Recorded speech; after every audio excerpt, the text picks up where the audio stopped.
Yeah. So who knows what's I going wonder on. if they'll be open to Americans, because currently Americans can't go from Belarus to Poland. Huh. Why is that, I What? wonder? I don't know why it is exactly. I don't know if it's because you're supposed to have a Europe. So it's weird. If a Belarusian has a European Union visa, they can cross the land border into Poland, but an American who doesn't need a visa to go to Poland can't cross into Poland. Strange. I was thinking if I go through Poland, I wouldn't have much of a problem because I hear like people from Turkey and India and all sorts of things going into Poland, and they're brutal. And then even my wife, like she had to stay, I think, coming back to Belarus, I believe, and she got late there late at night, and her was it a train or I can't remember. She said it at airport or whatever. Anyway, so she was just sitting there, and then maybe trying to sleep a little bit. And then the Polish come by and they start beating you with clubs and things like that. And I've heard so many things from so many people Where about exactly was she? Poland. What do you mean, like Warsaw? No, I mean, where exactly? In Like, Warsaw? where in Warsaw was she that the police come by and hit you to wake you up? Well, I know for a fact, believe it or not, that they do it at the train station and at the airport. It's interesting. I was at the train station in Vilnius over a year ago, and I had a lot of vodka with me, and I was also pretty bored, so I had a bottle of vodka with me. And they're going by, waking up all the bums, but they didn't care that I was sitting there with my vodka, probably because I was an orderly, normal person. Huh. I didn't see any bums. I just saw people waiting for other flights and they're sleeping. It's in my video as well. Train station, I Vilnius, show the lots camera of bums. people sleeping on the chairs all over around me. So I guess I'm really doing an impressive job of promoting my video, my YouTube video. And what's the address again? Duke in Belarus on YouTube. Yeah. Now people, I better see those views just skyrocket after this. Yeah. Yeah. So yeah, that was 43 hours in a car. Yeah, that's If you weren't incredible. against, I want to make a comment on Vilnius. Yes. I really like Vilnius. Well, I don't know if I should say I really like Vilnius. I like Vilnius. Yeah, same as me. I liked it when I first went there. Then I got bored of having to go through there. Then I went with my wife and I liked it again. But one thing I noticed on my very first trip to Vilnius is that although it's very similar to Belarus in a lot of ways, and not the same, but similar, something I picked up on immediately was the amount of drug use in the society. Now, I'm very keen on picking this up because I come from California. It's just the second I see someone who's a drug user, I know it. I can go, that guy's using Really? meth, that guy's using heroin. Wow. And I go up to the guy and I give him a few questions. And the first guy that I pick out of the crowd, he was actually a bartender at not a bar, but you know those street vending things they set up in the summer.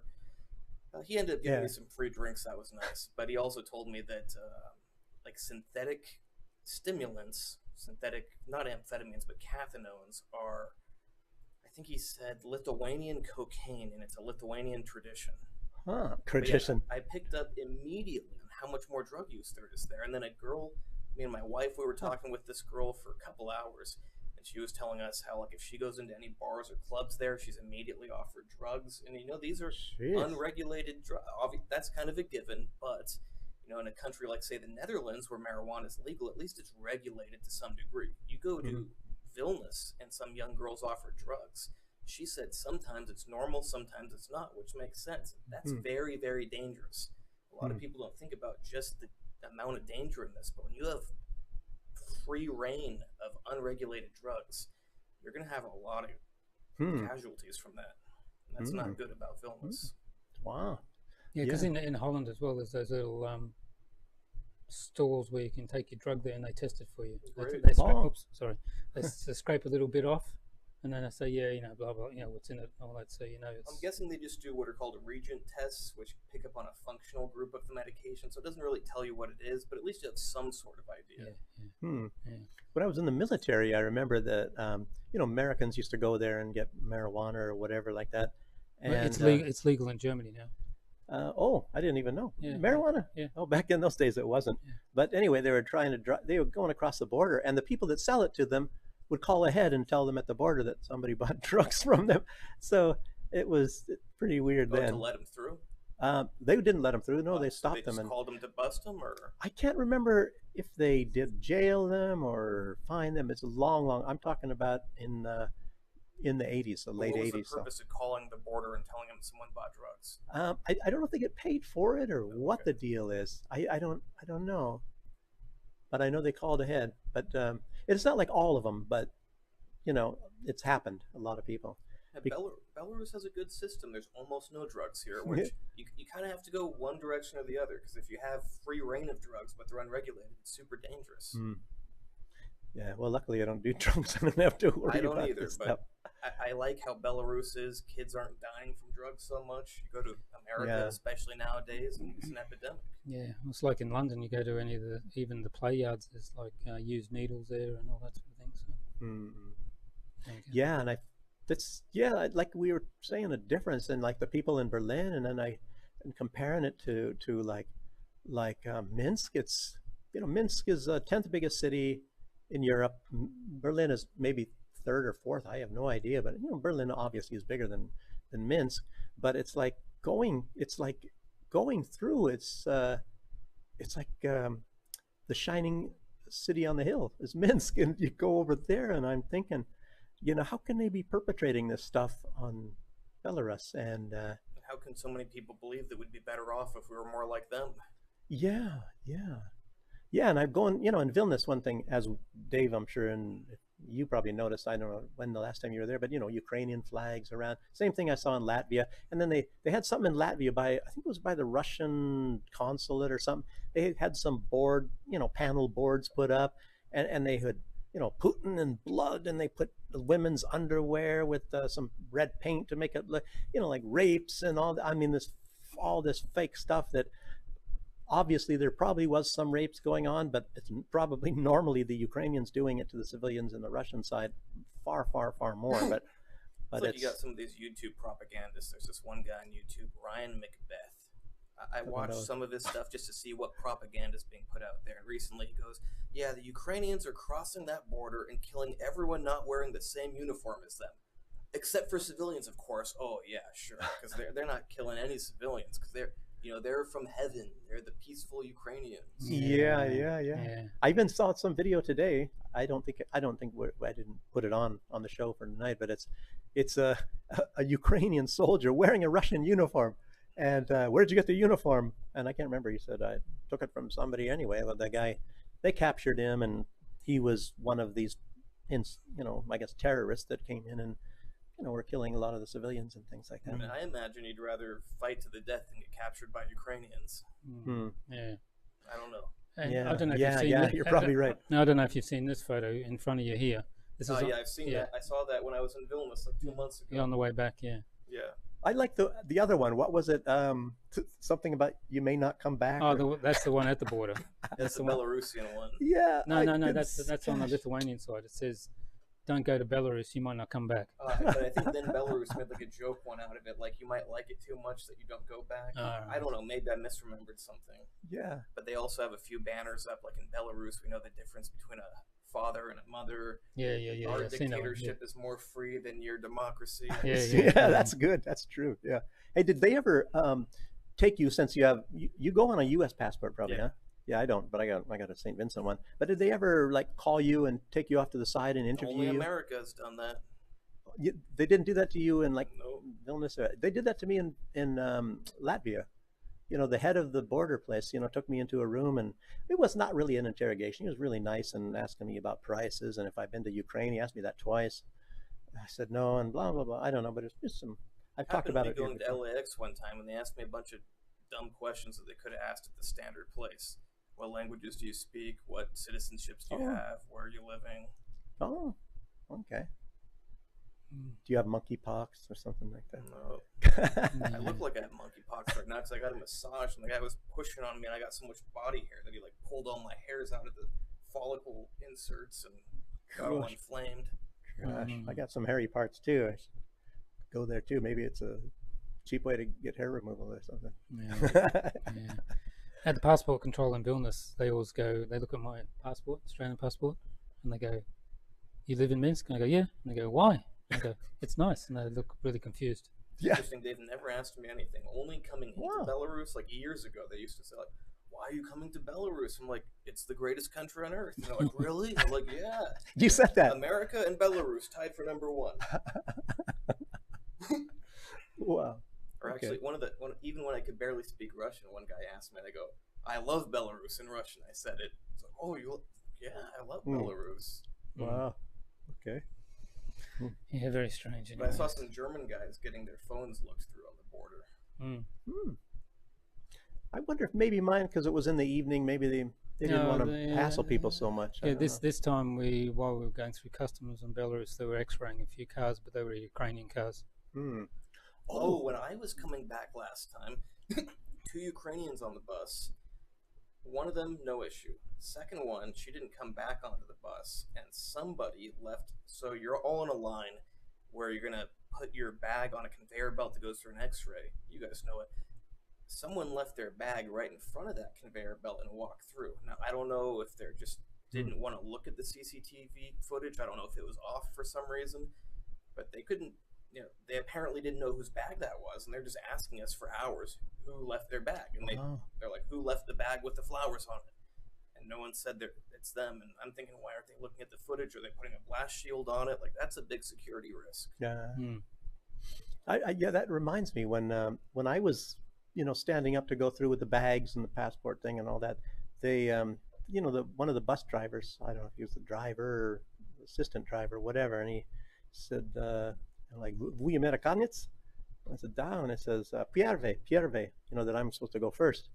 And I was thinking, what is it? I was thinking he meant Pierve, the first line, or what? And I didn't know, because I didn't go into the room yet. And but I just stood in line with everybody else anyway. And then some from Ukraine, and they were further back, and they shuffled them all the way up to the front and send them in first. And I was, what's this? But I don't know. It's kind of a weird thing too. But they didn't tell me to go again to tell me to go up in front. So. Well, they're just being careful. Like I said, these Ukrainian cars had 2 guys in each car, so they were just checking everything out, making sure everything's okay. Because you never know. Yeah. I do try to be towards the front of the line nowadays, because one time I was at the end of the line and I got held up. I actually got held up for 12 hours, so it didn't matter just if I was at the front or the back. But now, just in case there's a slight holdup, I don't want to miss my bus like I did that time. So wait a minute, you were going on a bus and then you were held up for 12 hours? Yeah, because I had a bag of silver coins, and about 30 minutes into it, they're like, yeah, you just got to fill out all the paperwork, and then you pay a fine, and then you bring them. 12 hours into it, they go, well, actually, you can't bring them at all. You have to go back to Lithuania and come back without them. And it wasn't that many silver coins, so just out of curiosity, I asked, can I just throw them away and go through? No, you got to go back to Lithuania, get rid of them, and then come back. Shit. Show me where you put them. See, I sold them in Lithuania. So, oh gosh, you did have to do that. Well, I have 60, and they're in Bremen, and we were asking, how can I bring them? And it's not like it's so much money. It's like, I think it sounds like, what is it? 60 silver coins, Not that much. It's 1,500 altogether, and you can go through with 9,999 or something of cash, but so it's a lot less than that. But I'm afraid to do it, because they said if you fly in, you don't have to pay duty. And if you come in by bus or car, you got to pay duty. It's like 10,000 by plane, 1,000 on land. No, it's 10,000 on land as well. But for items? Oh, I don't know. Oh, it's 500 euros worth of like shopping things you can bring, and if it's over 500, then you got to pay. Or 30 kilos. What's funny about people? Didn't see the kilos. I saw 500 euros. They wrote on this shining sign and they flashed it. Yeah, they weigh everything. People do think silver's worth way more than it is. Yeah. In Ukraine one time, I got held up in the airport there, and the guys, it was just a old silver coin, not even an ounce, and the guys go, oh, how much is this worth? I go, $20. Yeah. No, this is worth a lot more than $20. I'm like, no, it's worth like $20. And I didn't get all of them back. It's the, as you know, a big difference from when you buy them and when you want to sell them. Right now, I think it's the price. Last time I looked, it was maybe $38 to buy them. But the place we had some in Germany in this one company, and it was a really huge scam, because they started some new sort of a deal, and then silver is taxable, gold is not taxable. So anyway, trying to sell the silver back, I paid a long time ago when it was 23 euros an ounce, and then the price was up to 37 actually when I was selling it as well.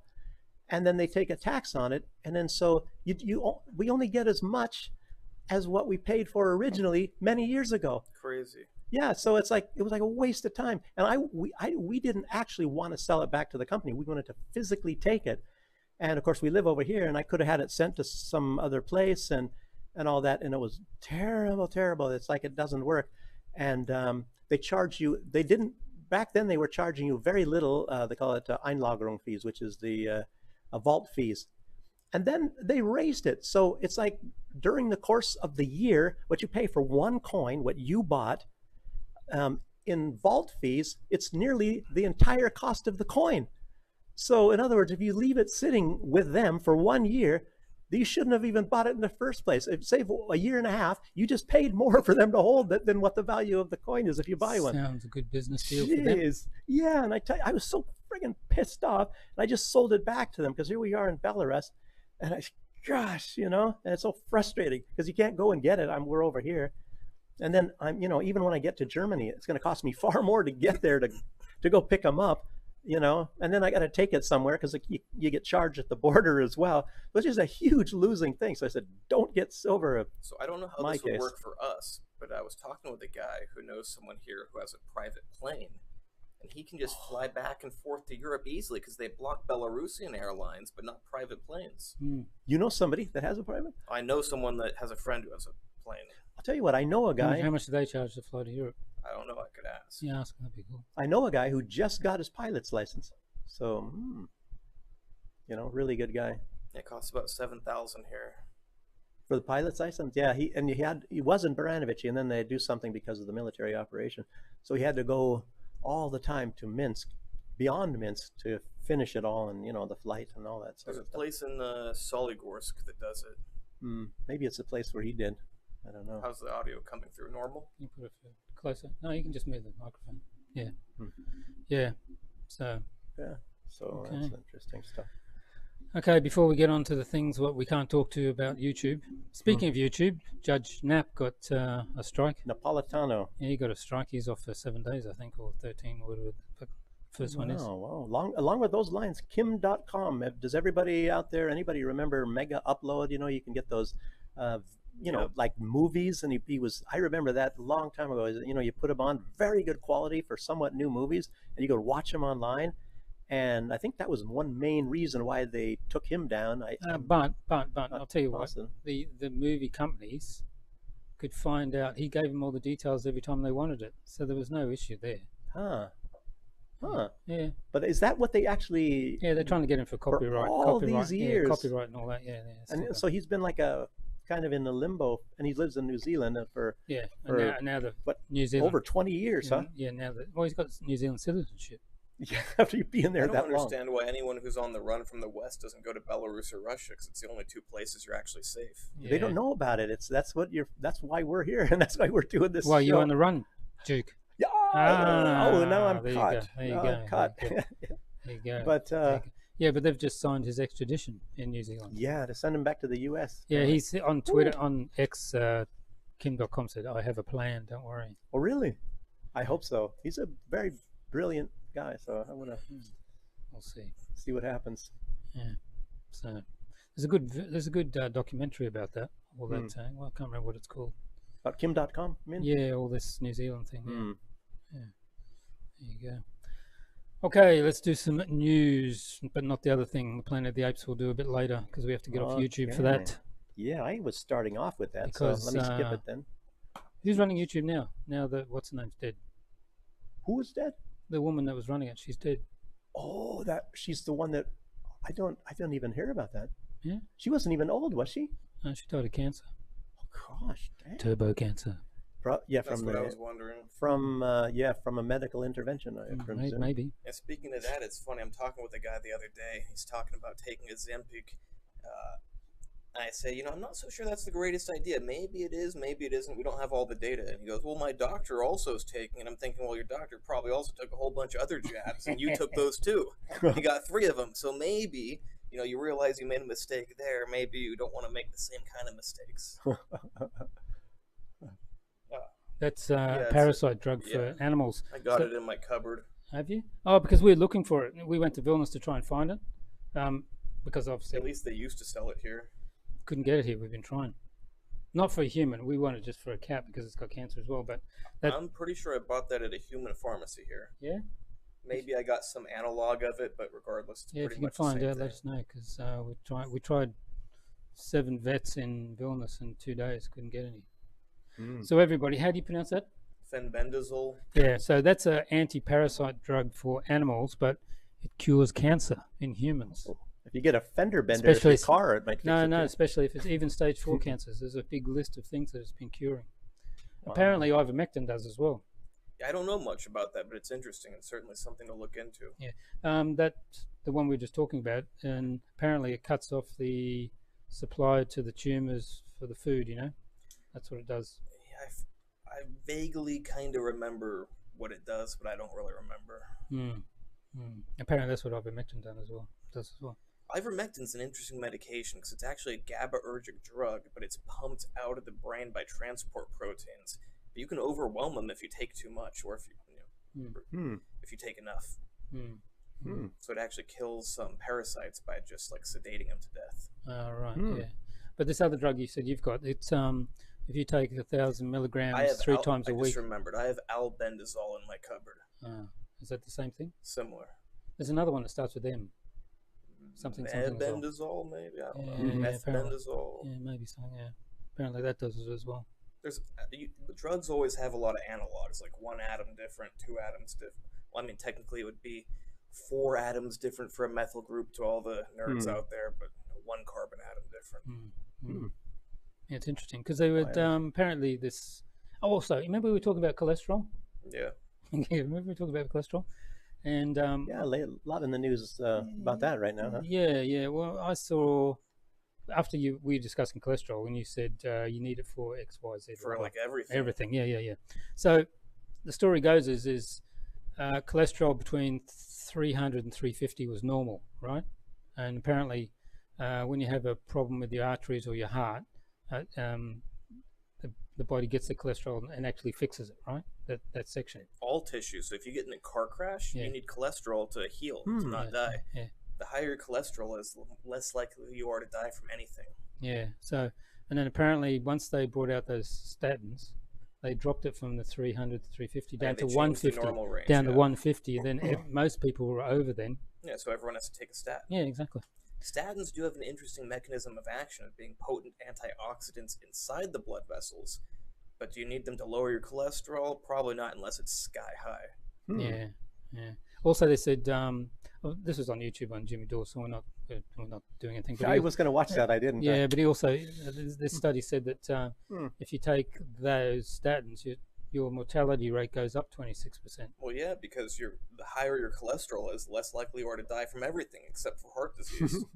You get the flu, you're more likely to die with low cholesterol. You get in a car crash, you get burns, anything, you're more likely to die. Interesting. Yeah, so apparently the range in the old days, in the 60s and 70s and early 80s, was 300 to 350. I think was normal. I forget which units the study did the research in, but there was one that showed that it really wasn't detrimental until like 700 of the American units, I think it was, but I don't remember the number, so don't quote me on anything. Gosh, I don't, all this time, because I've had a lot of relatives, they die of blood clot things and, high cholesterol and all that. And here... Yeah, but high cholesterol, according to who? That's the thing now. Yeah, see, that's what I'm now. How do we know that they actually died due to cholesterol? Well, they had blood clotting, went to the brain or something. Blood clots aren't cholesterol. Yeah, see, that's what I'm getting at. I mean, they can have some cholesterol in them, but... Yeah, I've always been made to believe that that's what happened. Well, that's what they were saying about the heart disease, because the cholesterol's fixing the bits in the heart and it scars over. When they look at it, there's a bit of cholesterol left, and then they'll be going, look, it's cholesterol that's doing it. But it's not. It's the cholesterol that's fixing the stuff. There's a Oh, proposed wow, that's mechanism interesting. that Yeah. basically like it Huh. fixes things, but then your macrophages come in and they eat it all up to try to remove it afterwards, and they can't remove it, and then they get stuck there, and then they pile up, and that causes the blockage. What the real story is, I don't know. I'm not too afraid of cholesterol. I mean, you look at every healthy food on the planet; they're all cholesterol rich. You know, red meat, eggs. Bacon. Yeah. But as for the blood clots, if you do have like damage to the blood vessel walls where cholesterol would build up to fix it, then you could end up getting a blood clot on there, which breaks off and travels. Huh. Huh. That's all interesting stuff. Yeah, yeah, it's quite interesting. So there you go. So if you have a look on our Telegram channel, I posted actually the original study as well. So if you can read it there. You should mention what is it from the other side? That's it on the Telegram, because no, it's cool. It's actually that's one of the best ones. I go to like Sputnik and a couple other, and yours is like, oh, that's all the stuff I like to see. So it's actually Telegram. It's t.me/Boomers Radio, because it used to be the Two Boomers Radio channel. So that's what it is. very difficult for somebody to find it, huh? That's why it's only, I can't remember how many subscribers. 143. Oh, not enough. Get in there. Yeah, the stuff that's. And while we're talking about on it. subscribers, we need more subscribers for Rumble, because, as we have to mention it all the time, Duke wants to interview Maria Zakharova. Yeah, and maybe Diana Panchenko and this Dutch one, Ava, whatever, and I can't pronounce her last name. And yeah, all these. There's a theme running through that. Yeah, nice-looking girls. I guess that's the theme. That's Yeah, the theme, yeah. and smart and Yeah. Which is also, I was about to say, the theme about the cholesterol and the drugs and everything else. It all seems to be there used to be a problem, and then all of a sudden there's a drug out, and then they lower the rates or whatever it is, and then they sell lots of drugs. Now, are there certain lipoproteins that carry cholesterol that could be more problematic than others? Perhaps. I don't know all the details on that, but cholesterol itself certainly doesn't seem to be the issue. Jeez. And I think actually studies have shown that it's typically people with genetic disorders that have crazy high cholesterol that have problems from it. That anywhere in the normal range, the real normal range, not the up to 120, whatever the American units are. Yeah. But up to like 700. You said the brain barrier needs cholesterol as well, right? I imagine it does. Corpus I don't know the callosum, exact composition of it, but you need it for pretty much every cell in your whole body. You need it to synthesize hormones. You need it for signaling molecules. I mean, you need it for everything.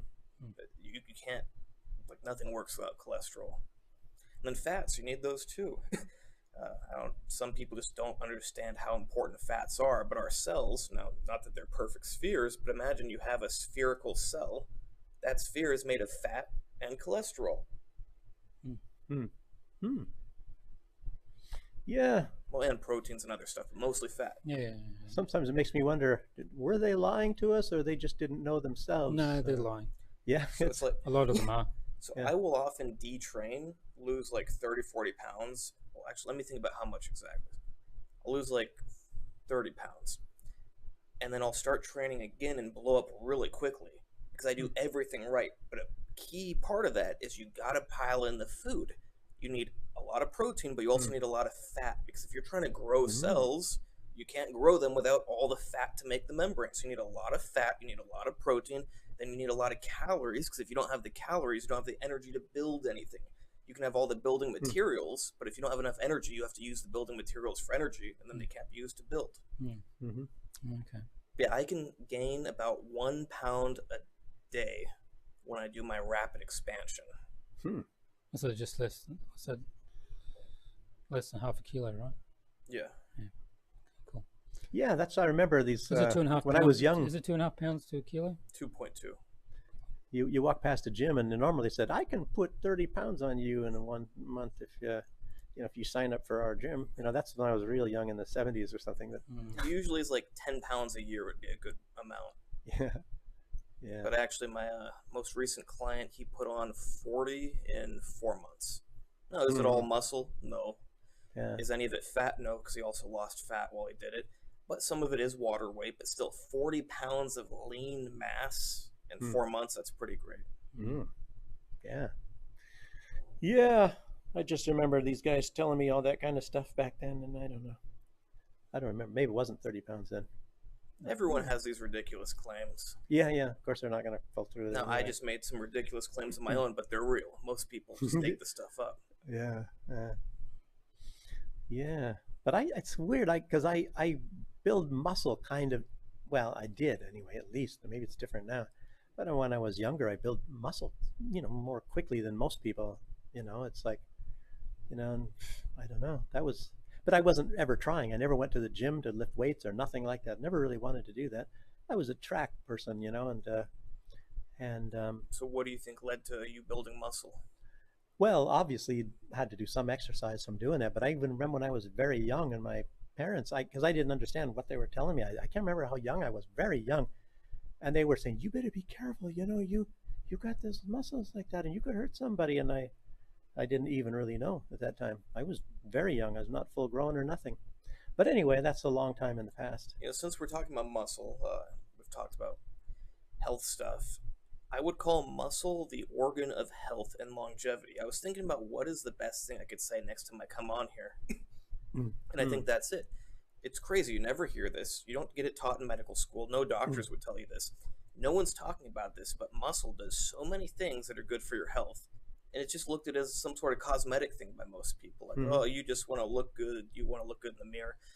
So everyone's trying to lose weight and diet to have better blood sugar, to have better whatever. Yeah. You know what actually controls your blood sugar? Muscle mass. Because muscle needs sugar to function. It stores glucose in the form of glycogen. So with the amount of muscle mass I have, I can't raise my blood sugar. I can eat as much sugar stuff as I want. And maybe it will go up a little bit for a small amount of time, but I cannot get a high and sustained blood sugar spike.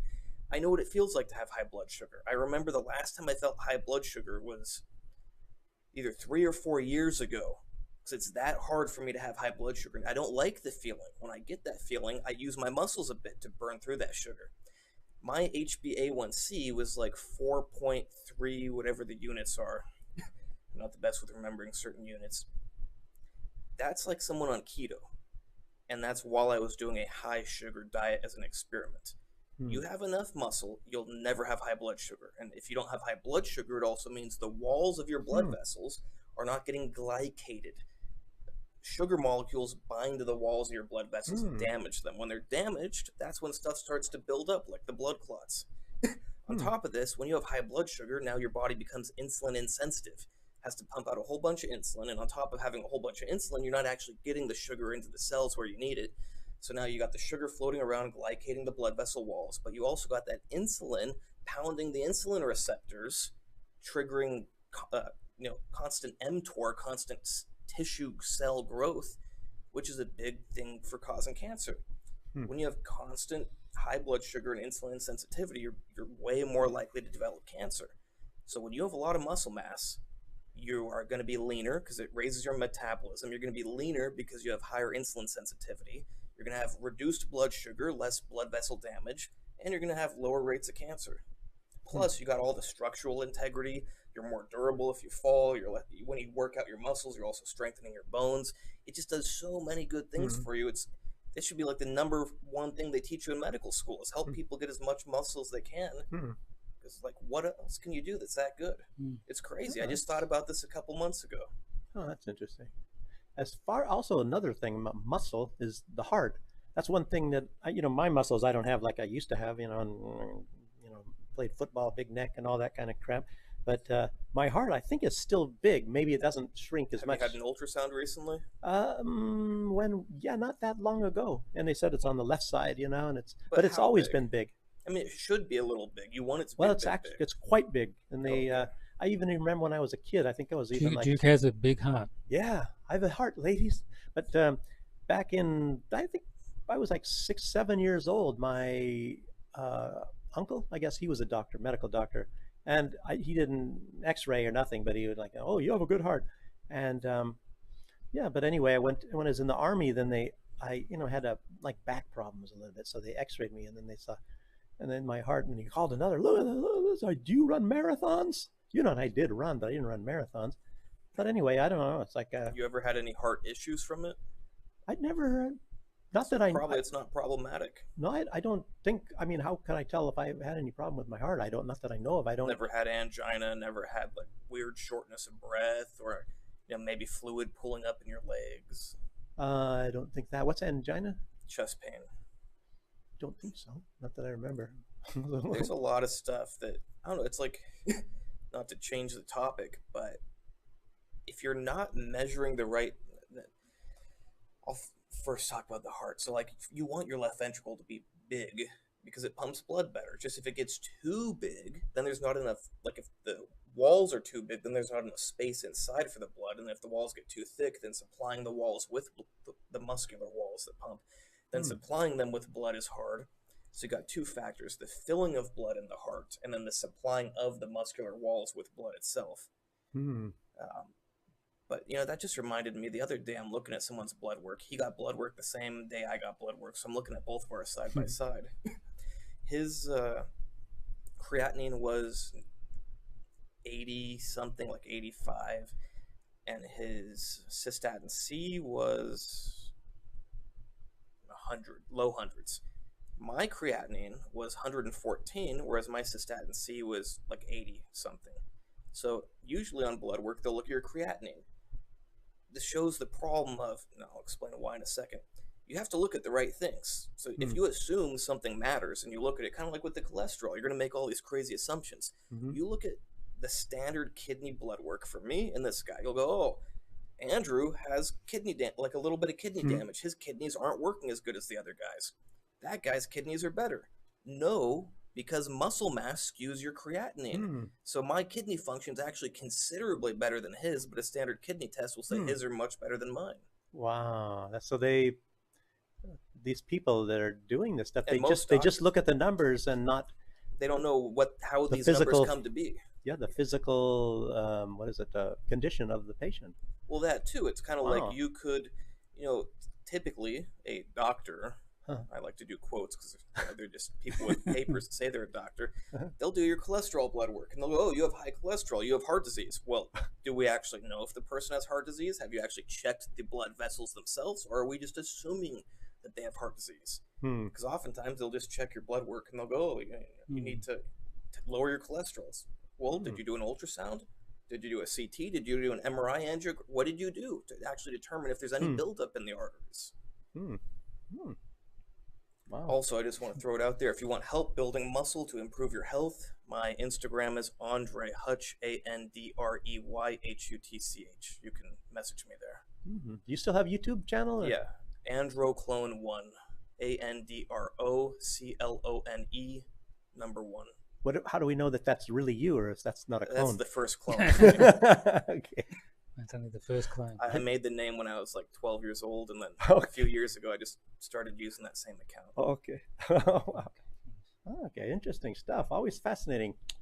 Jeez. I'm not meaning to hijack the show with the medical stuff. Just this was stuff that I found really interesting recently. No. Boy, you got us That's why we asked interested. you on. Yeah. It's like you always have all this interesting stuff. And it's just such a shame that the whole medical system's pointless if you're not looking at the right things, if you don't really understand the human body. There's so many flaws in it. I tell you what, I went to a guy, what do they call it? The guy that sticks his finger up your backside and feels around. Urologist. Yeah, and but I can't remember if I went to him first. Is that what you call him when you're in a gay bar in the toilet as well? Yeah, all my friends know.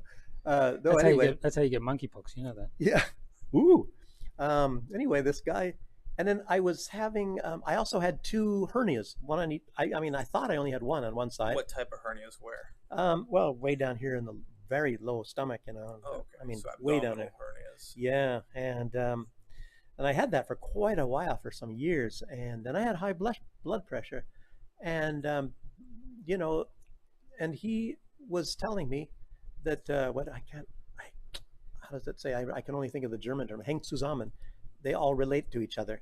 He said if you cure one of them, you might get rid of the other ones or something like that. So I had to start, I guess. High blood pressure is a very important thing. A lot of people, they catch on to the fact that most doctors are pushing a bunch of toxic garbage on them. Yeah, I won't take any pills. So then they think, hey, I don't want to take blood pressure pills because all the pills are bad. blood pressure, very important to control, but you don't want to take the garbage they give you usually. I'll throw out one freebie. I want to find different ways to do it. Viagra, Cialis, healthy blood pressure medication. There's others, but that's an easy. You just take Viagra all the time. Yeah, but Cialis lasts like all day, so you'd have to pop multiple Viagras a day, or you can just pop one Cialis. So yeah, that has almost no side effects. Almost everything can have side effects, but it'll lower your blood pressure. But anyway, I got the hernia things taken care of with operations, and what else did I have? I think it was the 3 things. Oh yeah, and then with they tried some natural medication for the prostate thing, but that wasn't working and all that.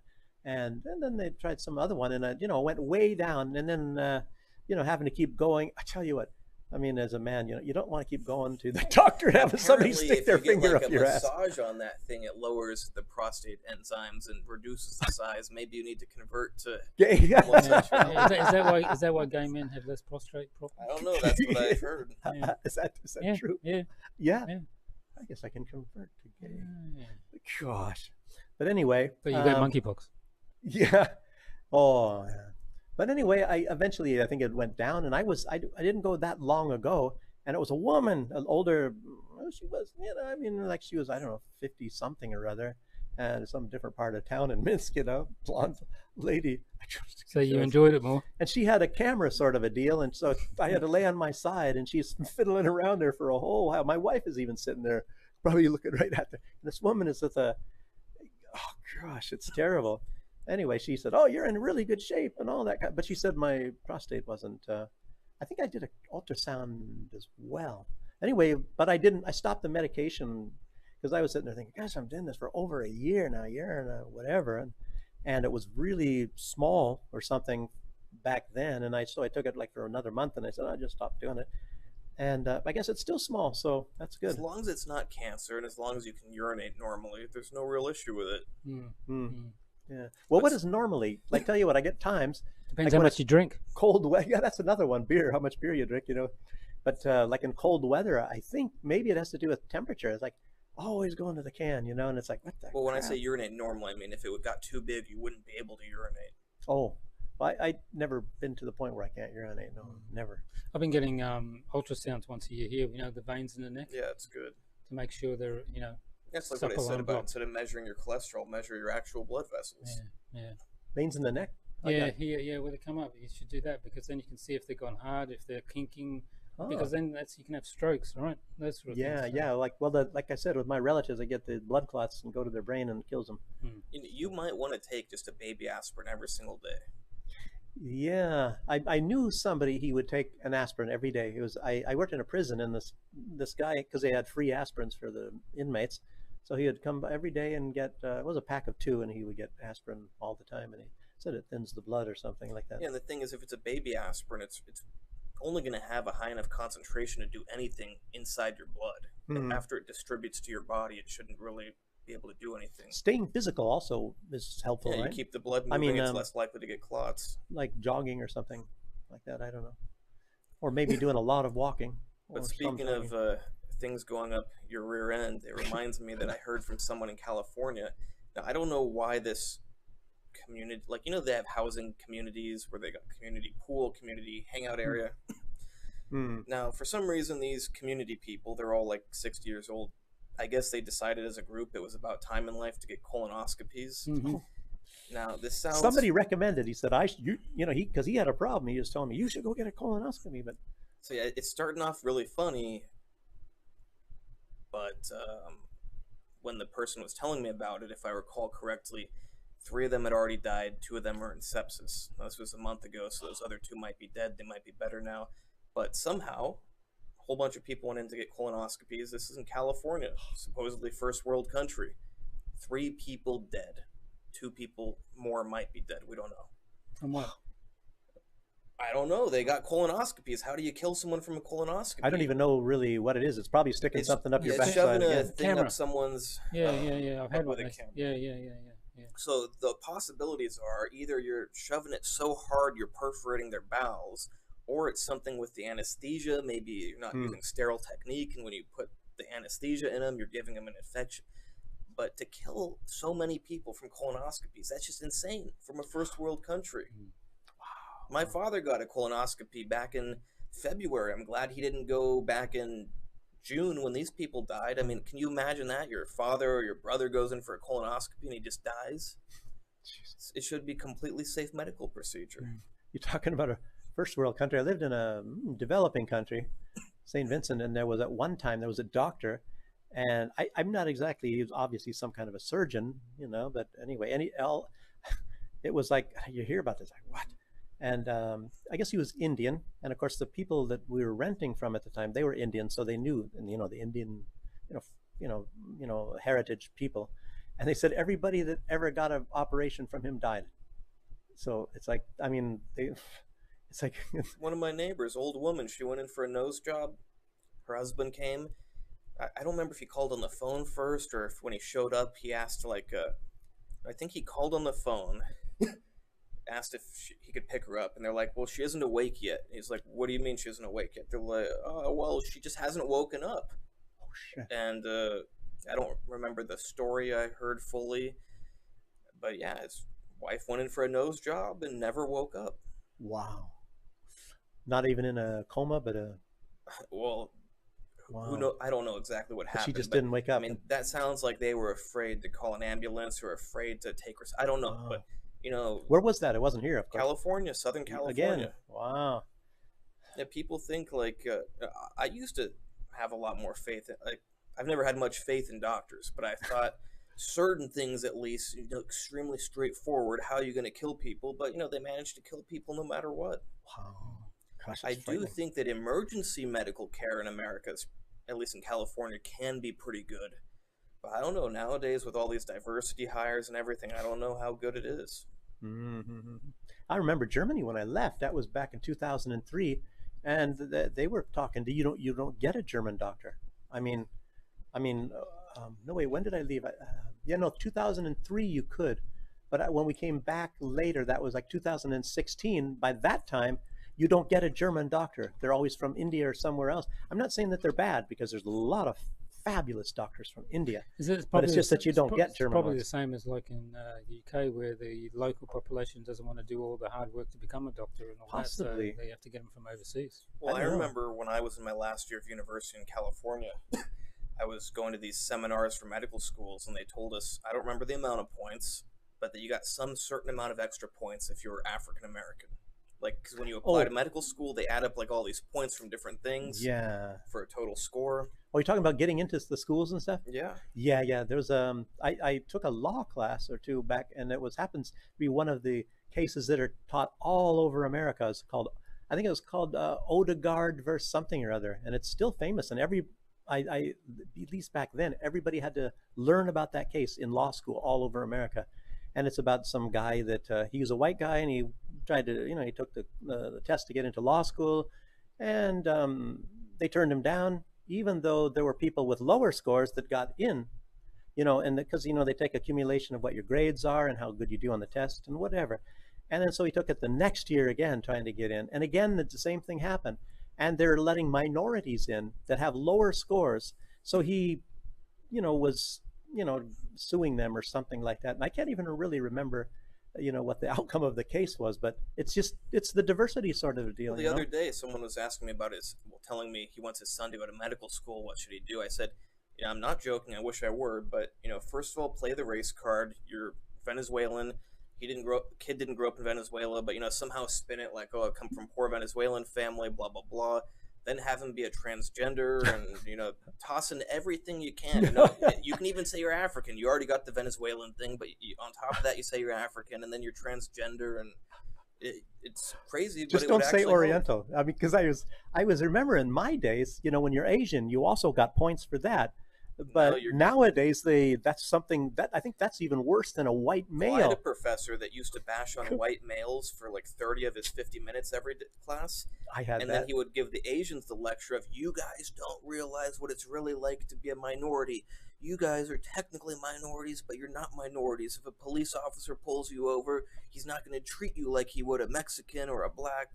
And he hated and the Asians are just like, why are you saying this to us? Like, this is a writing class. I failed that writing class, of course. I was the only white Wow. guy there. Yeah, I had the same experience. I was in a biology 101, and this I didn't even realize, but it was a really fabulous class. It goes way beyond 101 into all these different spheres of genetics and everything, and you really had to work hard for this class. And I was thinking it was very strange because I was the only male in the class, and it turns out that he, like based on your sex chromosomes and all that, that males are inferior to females, and he would say that and all that sort of deal. And when we had the final exam, it was you he said, because his exam was much worse than all the others, so he made sure it was the first one in the morning, and the first one starts at 8:30, but his started at 7:30 because it was so much longer and so much more detailed, so you have to come in at 7:30. And I remember him saying that, and then I called the office because I was really, because I put so much time into this class. And so I called, and they said, no, it's 8:30. And she's like, you're sure? I think you said 7:30. No, it's 8:30. So then here I'm coming, and I thought I was coming early before 8:30, and people who had already been in there, they started at 7:30. And then there was some other girl that was, I'll tell you what, all these girls in there, they were all nursing students. I tutored nursing students when I was 16. Okay. But anyway, and then he was offering this one that I knew quite well, and I was standing right next to her, and he was saying she can come and take the test over. And I said, can I take the test over? Because I was told by the office, and he just goes, just gives me some look and walks away. In other words, no. No, So this was a white guy. yeah, and Yeah, I tell you what, because I looked at her paper and I looked at mine. Mine was into all the details and everything. I had far more stuff, but he was trying to pick and find little things to say that I don't even know that he was even right, but trying to make it so that he can give me a lower grade. That's like the writing class. was All my incredible. classmates were Asians that couldn't speak English, so they were all happy that they passed. They're like, I got a C. I'm so happy. What did you get? I go, D minus. They go, what? How'd you get a D minus? I'm like, Wow. and a D minus was not passing, so I had to retake that. Wow. But these are Chinese immigrants that couldn't speak English, like, a few words. And I failed and they passed. Jeez, I was always thinking, because when I sat in chemistry classes or whatever back in those days, the and I hated chemistry because I'm bad at it for one thing. So anyway, the professor, he's writing all this stuff, and then he asked the Chinese people, "What's the answer?" And then they give the answer, and all these people are still working on their computers. I mean, their calculators and stuff like that, but they can do it all in their head. I was saying, these people are just brilliant, these are really something. But then I came over here, and then I was taking like a Russian class in Baranovich. Unfortunately, it ended too early. The teacher got sick.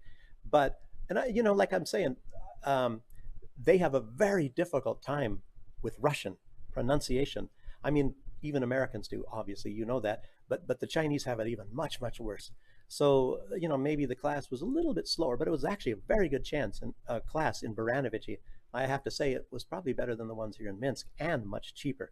But anyway, they were not quite so good. And then I find out that they were actually doing online classes while they were in China before that. And here I'm sitting there because I just came in cold turkey, and I was actually doing much better than all of them. But it's because of their pronunciation, and I'm starting to think, are the Chinese not like they used to be, really hard-working and brilliant people that I've experienced in Well, I my do also university wonder if you days? get different Chinese coming here versus know. to America. Yeah, well, the ones that were there, some of them were like, one was an opera singer, and one was there's a couple that were artists, and they're great artists, they're very good opera singers. They were all very good at what they did, but of course, the deal is it's very difficult for them to pronounce Russian. So, geez, I'm glad I'm better at But crazy something that even when you went to than the university, Orientals are. crazy that even Asians. when you went to university so many years ago, what is that, 40 years ago? That was back, yeah, in the 80s, like 84, 80. Wait, when was my last?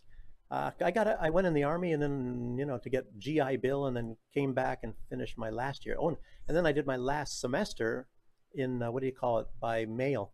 It was a literature class, so you read some books, you write some papers, and send it. So, but that was, yeah, for the most part in the mid to late 80s, I So guess. already they were having the sexist nonsense against men.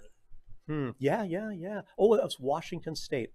That's where it all started. That's the progressive state. We had the first woman governor.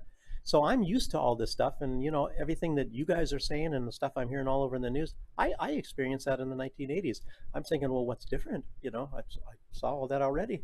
And even I was married back then, and my wife, if you say something, it's like, you're sexist. I think that was sexist. And then she wanted me to be a house husband and all this kind of stuff. And she goes to the university. With that wife? No, no, no. No. And matter of fact, she worked out to be an archaeology professor. Her father was a professor, and she became an archaeology professor. And her sister, and if you hear this name, it might surprise you. Her sister's name is Patty Murray. Have you ever heard of what one of the senators from the United States for the state of Washington is? There's a United States senator from Washington State, and her name is Patty Murray. So anyway, that's just a side note. But her father, she's not watching, obviously. So her father, I guess, must have had trouble with even the mother.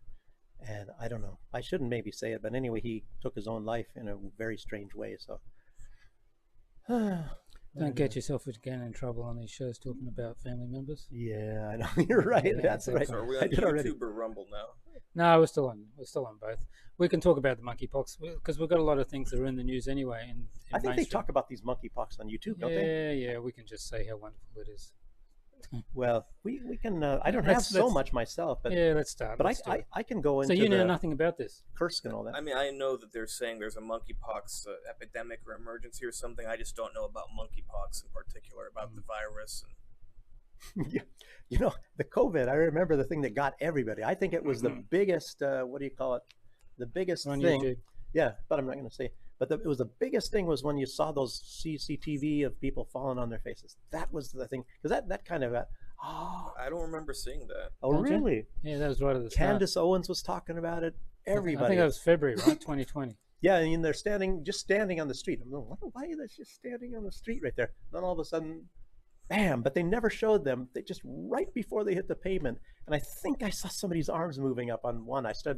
Because I found out that it was all not quite on the level, and then I said, I'm gonna look. I'm not allowed to say that So I started looking. I think I saw the guy's arm start to move up, really fast. Have to be a really coordinated person, Yeah, because it's very hard to fall on your face. Yeah, yeah.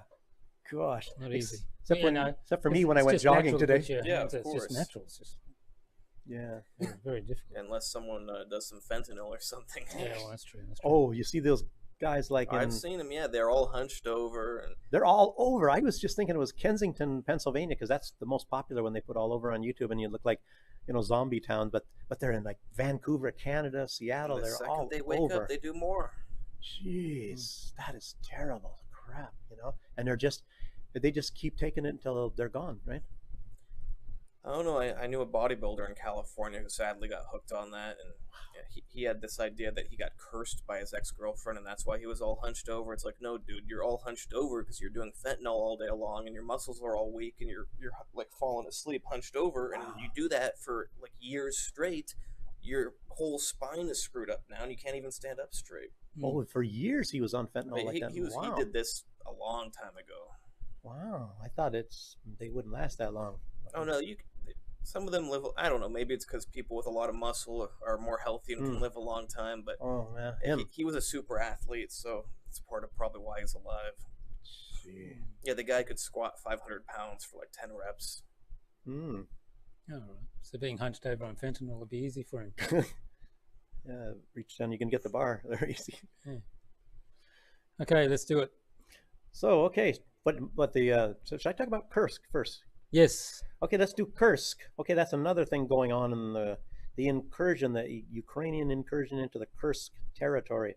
And based on evidence and testimony of the terrorists that they caught, Russia has captured, it was and is still a NATO operation. Yeah, I was about to say, I wonder how many NATO members there are there. Yo, geez, I mean, it's like, and the U.S. says, we didn't know anything about it, like the plausible deniability.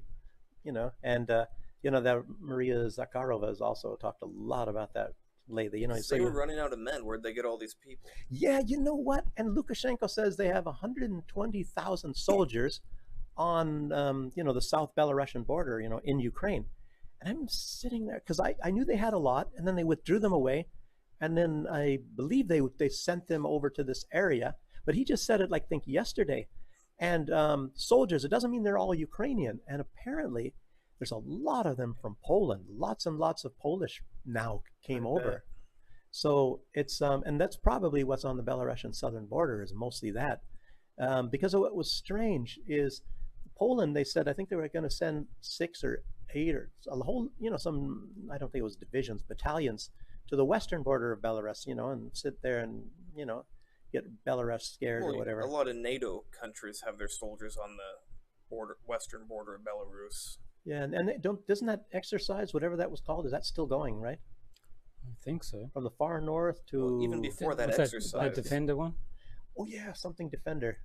There must, because I think it said into the springtime, so it's still going. Yeah. But even before that exercise, they had a whole bunch of NATO troops on the border. Because I kept hearing them sending this, and then now Germany's supposed to be sending a whole bunch to Poland, I believe. And I mean, it's you hear about this stuff all the time, and I don't know. You're not going to be able to poke around over there, Did you notice some of the videos coming from the Ukrainians on Kursk look similar to what the Israelis are publishing in Gaza?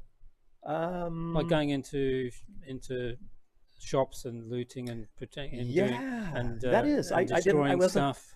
I wasn't thinking that is just like what the Israelis are exactly. doing. It's funny as you get these American very similar propagandists like that guy I mentioned earlier, Ryan Macbeth, not to mention this guy too much, but I just like to see what propagandists like to say. And he shows the videos, goes, but we don't really know. Maybe they left an IOU. It sounds crazy, but we don't know. Maybe this was staged. It's like you're coming up with every excuse to justify that they're looting stores. Like, how come you can't just say, yeah, they're looting stores? It seems like they're looting stores. Yeah, exactly. Yeah. Well, see, the thing is, you got the red line is when you're killing people, innocent people. Looting stores. I don't know. Maybe Russia did it in a few places. See, they're taking Russian hostages as well now.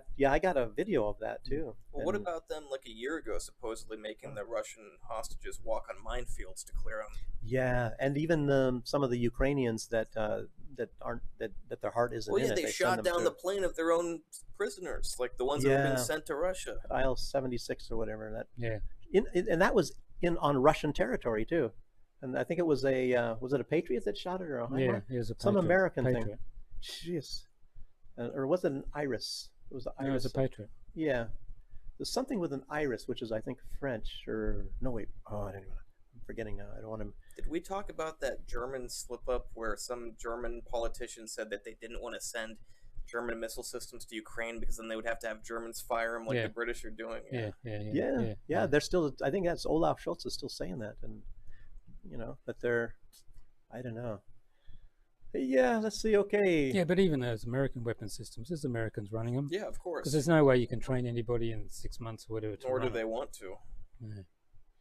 Yeah, there's Well, this Kursk thing, they've destroyed 3 or 4 Patriot batteries, the Russians, because they brought them all up to the front line. Yeah, they've destroyed lots of equipment and killed lots of men. It's petering out. It'll be all over soon. I just pray that they never managed to actually damage a nuclear power plant significantly enough. Yeah, that's scary, and that's suicide. Like, what kind of maniacs want to destroy a nuclear power plant?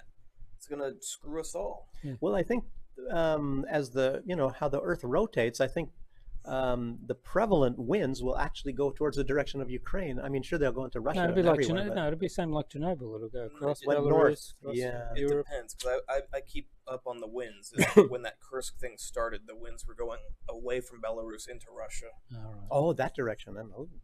You can watch live wind trackers online. It's kind of cool to watch. You got all the lines, and a few weeks ago there was like this tornado-looking swirl over Belarus. The center was right on Minsk.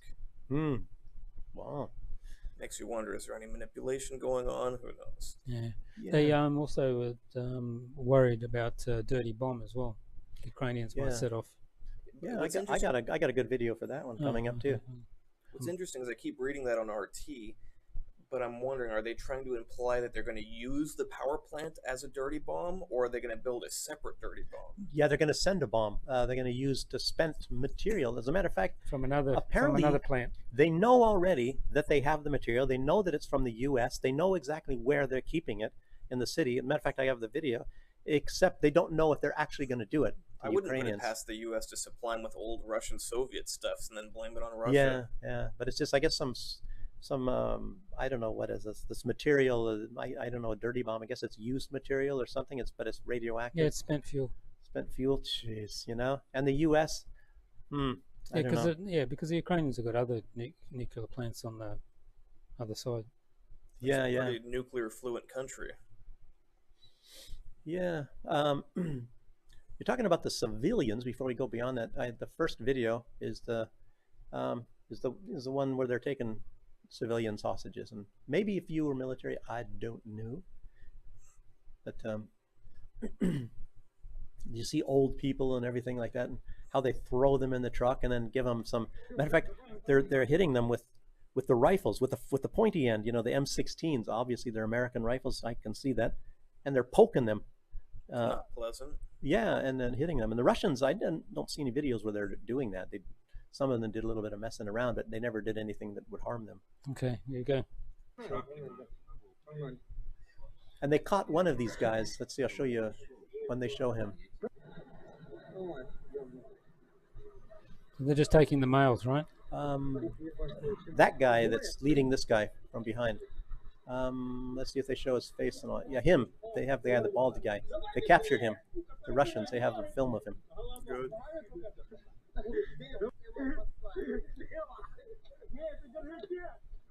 Throw him in there. Later, you see them hitting with the front end of the, not a rifle, but look at some of these old guys. Like, look at that guy. Barely even get up the steps. Another war crime by the Ukrainians. Now watch him. Look at, bam, bam. Look at that. You went too slow. Bam, bam. Hitting him with the rifle. Front end. Look at this guy gets hit with the rifle. Jeez. Yeah, that's when they do prisoner exchanges. What I remember, at least at the beginning, and I'm sure it's still the same thing now, is when the Ukrainian prisoners go back to Ukraine. They're all in good condition and everything, and the Russians come with broken bones a lot of time, and they're badly beaten, and they're, used all kinds of, mental things on them and all that, and it's. Of course, Western news will tell you it's the opposite. Yeah, yeah, and then that's also the same, I guess, in Palestine. So many witnesses. I could have put it up to here, but it was, and you see the stuff that they're doing, and everybody heard. I think it was last week, when they really ripped this guy because they were anally raping him with sticks and stuff like that. They just did it for fun. They even admitted it. And then they didn't even spend a day in court or jail or anything. You tear someone's anal tissue, they can bleed to death. Yeah, I guess the guy was an infection and die really, really bad off. So they had to get him to the hospital and all that sort of stuff, and had go into some kind of care and everything. The Israeli Parliament were discussing whether to make it law that they could do that. Yeah, that it's okay. Yeah. To do it to crazy about like the dirty bomb stuff. I imagine if Ukraine does that, Western media will somehow make it a good thing. Yeah. Yeah, they are. It's just shocking what's going on. It's like Nord Stream. The worst environmental act of terrorism in all of time. Yeah, now they've said it's some. They're doubling down on it. Yeah, they said a driving instructor. No, diving, not driving, diving. But what I was reading, and I had to read it again. They said driving. Oh, did they? Maybe they made a misprint. I was thinking I didn't write it because I was thinking they just diving instructor dove all the way to the bottom of the ocean and somehow with two other people that helped him. They weren't even divers. They were just like, come on. Yeah, and he just dropped something on it and it just burst open. Yeah, in a small boat. And somebody was talking about how impossible that is. It's pitch black down there, very, very, very cold, and not easy to find the pipes. Yeah, and you have to have a lot of explosives. That boat would be filled, and they had to have equipment, and they had to cut into the pipe in order to plant it. That's a top-tier military operation. Yeah, you have to have a lot of equipment to be able to plant the explosives, even on those pipelines. So it's not just the explosives. You have to zzz, with these like table saws or something. So the guy they're after apparently has gone to Ukraine, and now they can't find him. Yeah, I think they were looking in Germany. I mean, obviously everybody knows anybody with a brain working 2 brain cells knows it's all a fake story. But they're trying to embellish it a little bit. Oh, we're looking for him, and this is his name. Dropped a wrench on it or something, and it just burst open. Yeah, and then they somehow left their passports on the boat when they left. It's. Yeah, Yeah, they made sure to bring them with them, and Yeah, it's like the passports at 9/11. 9/11. They found them in perfect condition. yeah, they floated down. The everything incinerated. All the bodies and everything, but the passports came down, and a little bit of burning on the edge and So stuff. they want to make houses out of passports, those Saudi passports. They'll never burn. But don't forget, there was also some of these Saudi passports. They left them in the rental vehicles. I was thinking, how did they get on the plane? Nobody ever asked that. Yeah. well, and then 9/11 nonsense. It's like that one plane that ended up crashing. They go, oh yeah, the guy wrestled the steering wheel away from the pilot. It crashed into the ground. Brave hero. It's like, oh, you didn't shoot it down so it wouldn't hit its target. Yeah, exactly. But it's all fake And it's in crap, pieces like for miles. If you crash the, I don't know. I'm not an expert on plane crash mechanics, and dynamics. That's when I started waking up, as this 9/11 stuff, and then you start hearing about all this stuff that's absolutely impossible. And the guy called his mother from the cell phone from the airplane. And how does that work? Yeah, they never had that technology. I don't think you can even do it today. But anyway, he did it back then in 2001. Oh, Mom, and we're going to take these guys down. Or I don't know what the heck he said. Oh, that's right. Yeah, that was They in shot the that plane down. Pennsylvania one. Yeah. Oh, gosh. All this stuff. I mean, and then the guy that was leasing those buildings, he took out a huge... Oh, and then he goes on to brag about it afterwards. Yeah. There's they not have him. one mention of I can't believe this horrible tragedy. I'm going to donate some of the money to the families. Yeah. How lucky am I? God blessed me. I'm the luckiest man on earth. Wow. What an amazing day. Millions of dollars. And then what do they call it? The dancing Israelis, remember? You heard about that one? Well, that was a group famous. of Israelis. They were on the roof, and they had a camera set up, and there was this lady, and she's even on camera. They haven't even filmed her. And she said she saw these Middle Eastern people.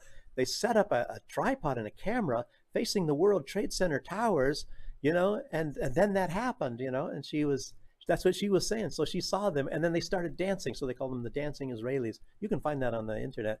And also, the guy who took out the insurance policy, he was talking to a group of Israelis, if I remember correctly. Yeah, there's just way too much. And even these guys, the dancing Israelis, I think it was the dancing Israelis or different Israelis, and they have the weird thing with the trucks, those white trucks, the movement.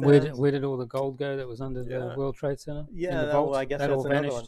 Yeah, and the records that were in Building 7. Building 7, and it Building wasn't. Enron. 7 just came straight down. Yeah, Yeah, all the and Enron. it wasn't hit all by the- an airplane. Yeah, all the Enron court documents and all that was in that one.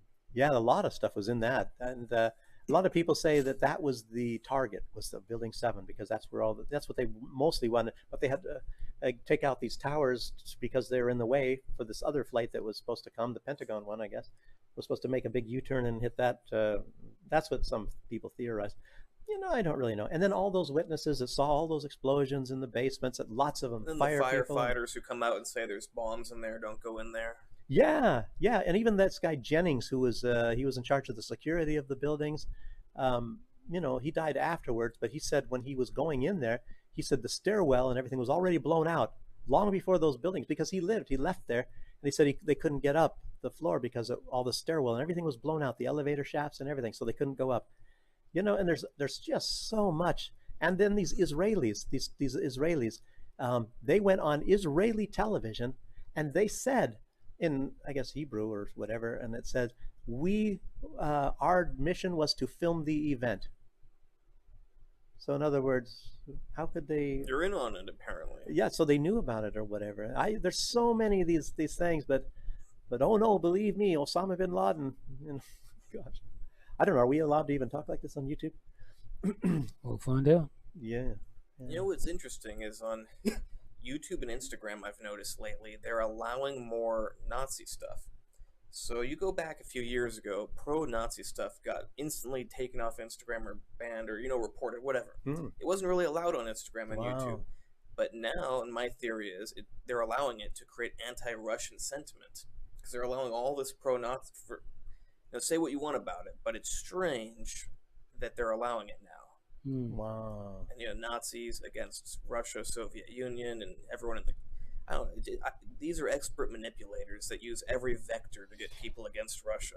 Yeah, what the whole idea, and you've probably heard it, is that they, and I think the Russian government has been talking about it, some of the people anyway, that they either turned or are turning, or the goal was to turn Ukraine into an anti-Russia.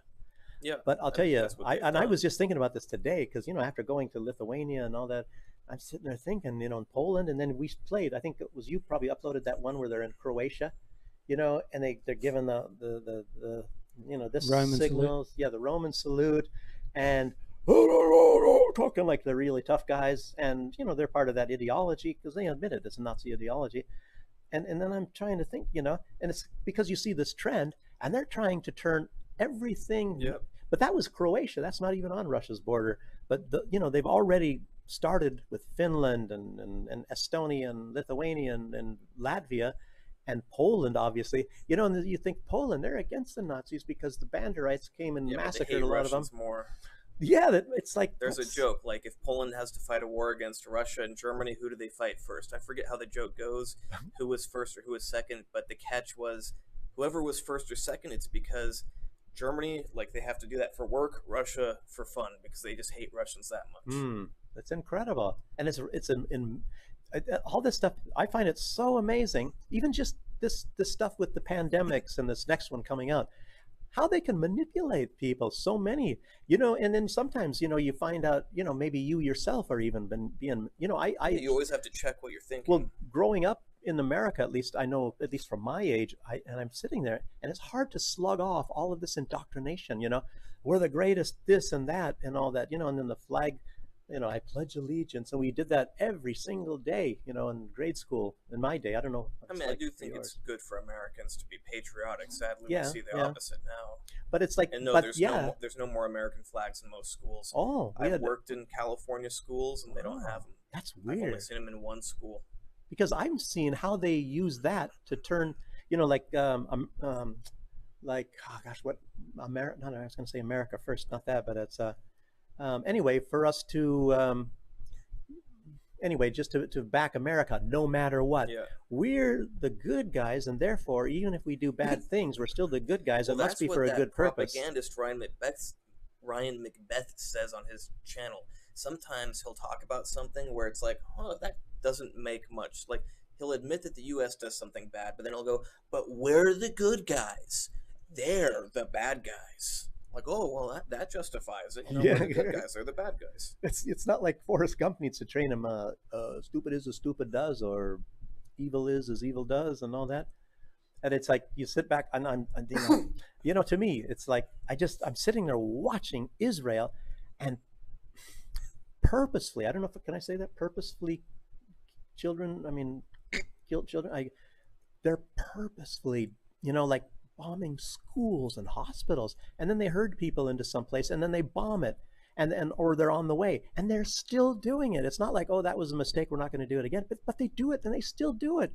And it's like everybody, it's like we become callous to that, and we're used to it because they've just been doing it the whole time. Israelis, it's interesting to hear what some of them say. Oh my God, I've just seen some online, and I don't know, what did you hear from them? I'll not say, I'll just leave it up to imagination. Yeah, but I will say what some people in Lithuania, very surprising, told me last time I was there. I thought they were Americans. I'm like, oh, you guys American? Because I heard the accent. They go, no, we're Lithuanian, but we lived in America a long time. Long story short, they ended up all being really weird and screwed up, and I just ditched them. But they asked me, do the young guys in Belarus like drink and celebrate to the preparation of taking over Lithuania, like really easily? I don't remember their exact words, but like this idea that we celebrate thinking it's going to be so easy to take over Lithuania. I'm like, no, why would we do that? What the hell is that all about? Well, you guys are getting ready to take over Lithuania. Like, no one's like getting excited to take over Lithuania. Incredible. But they thought we're just like getting drunk, like, yeah, we're going to get Lithuania. That's what they're feeding them with. It's just like we were talking about that on a lot of shows. There was Lukashenko was sitting in a bunker or something somewhere. No, he was in a tent. Well, a tent. Anyway, somewhere over there by the western border, and he was just talking to the soldier. You know how Lukashenko was very stern and but he said they cut off the first part, and he was just telling the soldiers there, if they come across the border, then we're going to attack them or something like that. But they cut the first part out, and they said, they showed Lukashenko, we're going to attack them. Well, it's like, I hang out with young Belarusian guys, and any guess what we did drink to on New Year's? New Year's. To No. not going to war. Yeah. Yeah, they were all glad that we didn't go to war. Yeah. What a shock. Yeah, I've never seen anybody here really, and although I know there are some, and maybe the older guys that, that can barely walk and drink, I don't know. But nobody's ever talking about any desire to fight or go kill anybody or nothing like that. Even Lukashenko doesn't say it. No, he doesn't like that He either. always wants peace. Yeah. But I did like that joke about Wagner's getting itchy. They want to go explore Poland.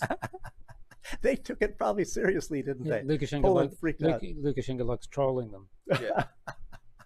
And he trolls them. He does like that. I watched the full BBC interview that was a couple years ago. He wiped the floor with that guy. Oh, I think I remember part of seeing that, but I remember the one where he's out cutting wood. I'd never forget that. Yeah, because they're having power problems. He's I got to cut wood for Duda, for the president of Poland. He's busy getting wood and then bam, and chopping these things. So There's this clip they put with this big bodybuilder guy trying to chop wood, and then it shows Lukashenko chopping the wood, and bodybuilder guy couldn't chop it, but Lukashenko could. I'm just you look at him and you look at when he's taking these things and he's like, it's like he doesn't, because he's just got that strength in his arm. Well, he's got giant hands and forearms. Yeah, yeah. And what's interesting? Have you seen a photo of him next to Michelle Obama? No. So first thing you notice is his eyes are like looking over to the side, like, what am I looking at? And then the next thing you notice is Michelle Obama is almost the size of Lukashenko. Really? Like, she's almost his same height. Her shoulders are almost as broad. Wow. Like, it's like, he's a pretty big guy. And Obama's wife, who knows? Big Mike. Yeah. She's almost the size of Lukashenko. Yeah, yeah. But I tell you, the real one that I don't think that anybody can deny is the wife of Macron. Yeah, like, why? That one is, I mean, you've seen like the children pictures of her brother and her, and what she looks like as a child is nothing like what she looks like now, but she looks just like her brother. And it's like, wow, they look so similar. And then you hear about the whole other parts of the stories and all this sort of stuff. How common is it for a guy to get with a woman who's 20 years older than him, but maybe a guy with a guy who's 20 years older than him? Wow. But we didn't show that last time. What? We showed some of these on the photos. show. Yeah. Yeah, we showed the photos. We didn't show the one where Macron is kissing that guy. Yeah, we did. I thought we just showed the other two. No, we showed all three of them. Them grab-assing or something. Yeah, we showed but he's all one, three. he's like, it looks like maybe the guy was pushing himself onto Macron and, putting right into his lips and, they're, lips locked or whatever like that. I don't think it's a recent photo and they're all in their wet swimming suits and stuff on the boat together. I don't know. You never didn't see that one, huh? I vaguely remember Macron doing something gay. Yeah. That's all. Well, Trudeau as well. And it's very weird. I haven't read that book yet. What is this thing of the 300 or something? Oh yeah, that Oh, have you guys seen that in I think it's Britain or Germany now? Probably Britain because it was in English. It said like, step over straight white men. It's time to give up your power. I've been seeing stuff like this step around. aside, Like, what straight white men. crazy. It's time to give up your power. I think I saw something like that, but That's like one of my university classes. The professor, one thing amongst many is it was a global international security class. I don't know what it was supposed to be, but it was just about how we need to remove white men from all positions of power, like from companies, from governments. What was that, Disney or something we just heard recent? Oh, somebody, I think it was that Project Veritas or somebody, they recorded somebody saying that their aim is to get rid of all the men or something and all the. Yeah, of course. I think it was in Disney, but there was a tape out. It was just the last week or two or something. And to go a little off topic, that same professor, and it relates because you're trying to get rid of strong men. She asked the class, what would you do if the state of California was taken over by foreign troops, like a foreign army? They took over the whole state of California and they're coming to your house to round you up to kill you or to put you in a camp. Rape your wife? Yeah, so first kid, I would run. Second kid, I would hide. Next kid, I would run. Those are all the answers. I would run, I would hide. I'm thinking, where are you going to hide? Under your table? And they're going, oh, I don't know what these kids were thinking. I said, because at the time my rifle was upstairs, said I would run upstairs, grab my rifle, shoot them as they come up the stairs, and if they have any of my family hostage, I'll shoot them in the head. The next day, I come out of class, and there's two police officers, and they asked me to come over to them, and I thought nothing of it. And they're like, "What did you say the other day in class?" I just told them like I told you guys, and they go, "That's all?" I'm like, "Yeah, so you didn't want to shoot up the school?" I'm like, "No, I did not want to shoot up the school." They're like, "You sure you didn't say you want to shoot up?" No, I did not say I want to shoot up the school. And they're like, "Well, you got to go talk with someone about her because she's dangerous." And I did. It was actually an African-American woman. Thank you for being a normal, good person. I told her, actually, with my mother, told her, and she, what did she, like, that is unacceptable. Because I told her about how she said, like, all white men need to be removed from things, and then about that incident. But she was a black girl that you said that woman, to? I don't know, 40 years. If No, you're younger than this and you hear this, don't get mad. No, the one you said it to that reported you. She was East Timorian. Oh, Timor. And her husband was a freedom fighter who was in prison for blowing people up. Gosh dang. Yeah, East Timor is Is that Burma? just above Australia. Indonesia used to own it. Yeah. East Timor. Neither do East I. Timor, yeah, that's near Darwin, where I'm from. Wow. So you think that freedom fighter who blew people up, was he a freedom fighter or terrorist, most likely? Indonesia took it over for many, many years, and then they were fighting the Indonesians, and eventually they got their independence. Okay. Yeah, I don't know anything about East Timor. Yeah. But yeah, nice African-American woman. She helped, and I think that East Timor woman got fired. Yeah, yeah. Well, nice African-American woman like Candace Owens. She sticks up for white men more than white men stick up. I mean, in the But speak media. about grooming a weak generation. An army comes to kill you or round you up, and you're going to run away or hide? How come nobody said they would fight? Wow. Incredible. Actually, I mean, that reminds me of a Belarusian guy I know here that, great philosopher, he told me, there can be no war if we all run away. To where? I told him, well, there's also going to be no more Belarus if you all run away. That's what I tell you. What the partisans, in the Second World War, man, courageous people. But Belarus, they had the most here in all the war. Yeah, that was a real heroes, the Belarusian people in World War II. And I'm hoping that if anything like that happens, like they come from Poland and the Baltics and Ukraine, in this young generation. Yeah, I'm kind of looking at them and I'm saying, well, they don't seem at all like these other ones, that were defending this country. Like guys that are 35 plus, normal, but like 30 and under. Well, I see strong and all that, but I don't know that they have the mental. No, it's like a friend of mine desire here. to defend it. I'm hoping they do, but no, it's like a friend of mine here. He has the body of a man in a way. He's got muscles, but he's a boy. He doesn't have the mindset of a man. He has the mindset of a little boy who's not going to fight for anything. It's a worldwide thing nowadays. All the boys, they want to grow a mustache, they want to get muscles, look like a man, but they're not men. They just want to look like men. It's like that. I put that as one of the videos, but I didn't put a number on it. It's towards the end. I think it was on your site. I got it with the public transit workers was it L.A. in the United States? Yeah, that one. Yeah. Yeah, and and bus drivers had enough. Yeah, some.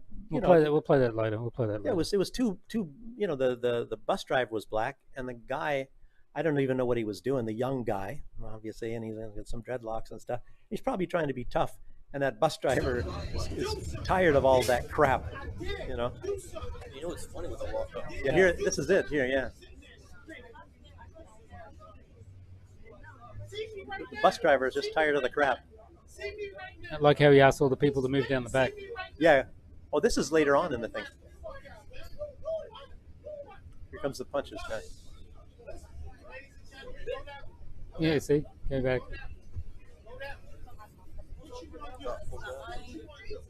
Yeah, so this guy's probably wanted to ride free and trying to kick people out of their seats, being a tough young guy. Well, look at that. He hits him and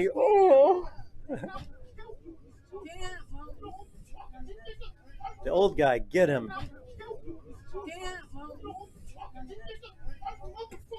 Ooh. Motherfucker.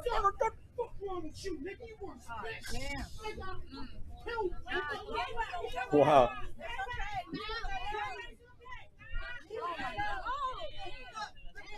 Related to this, it's like a friend of mine in California. But he's got cuffs. If that's a bus driver, the bus drivers there have cuffs on. You see that? Have handcuffs. I didn't notice. So I guess that's their deal is to restrain these people that come in and do that crap. America's really going to the dogs, isn't it?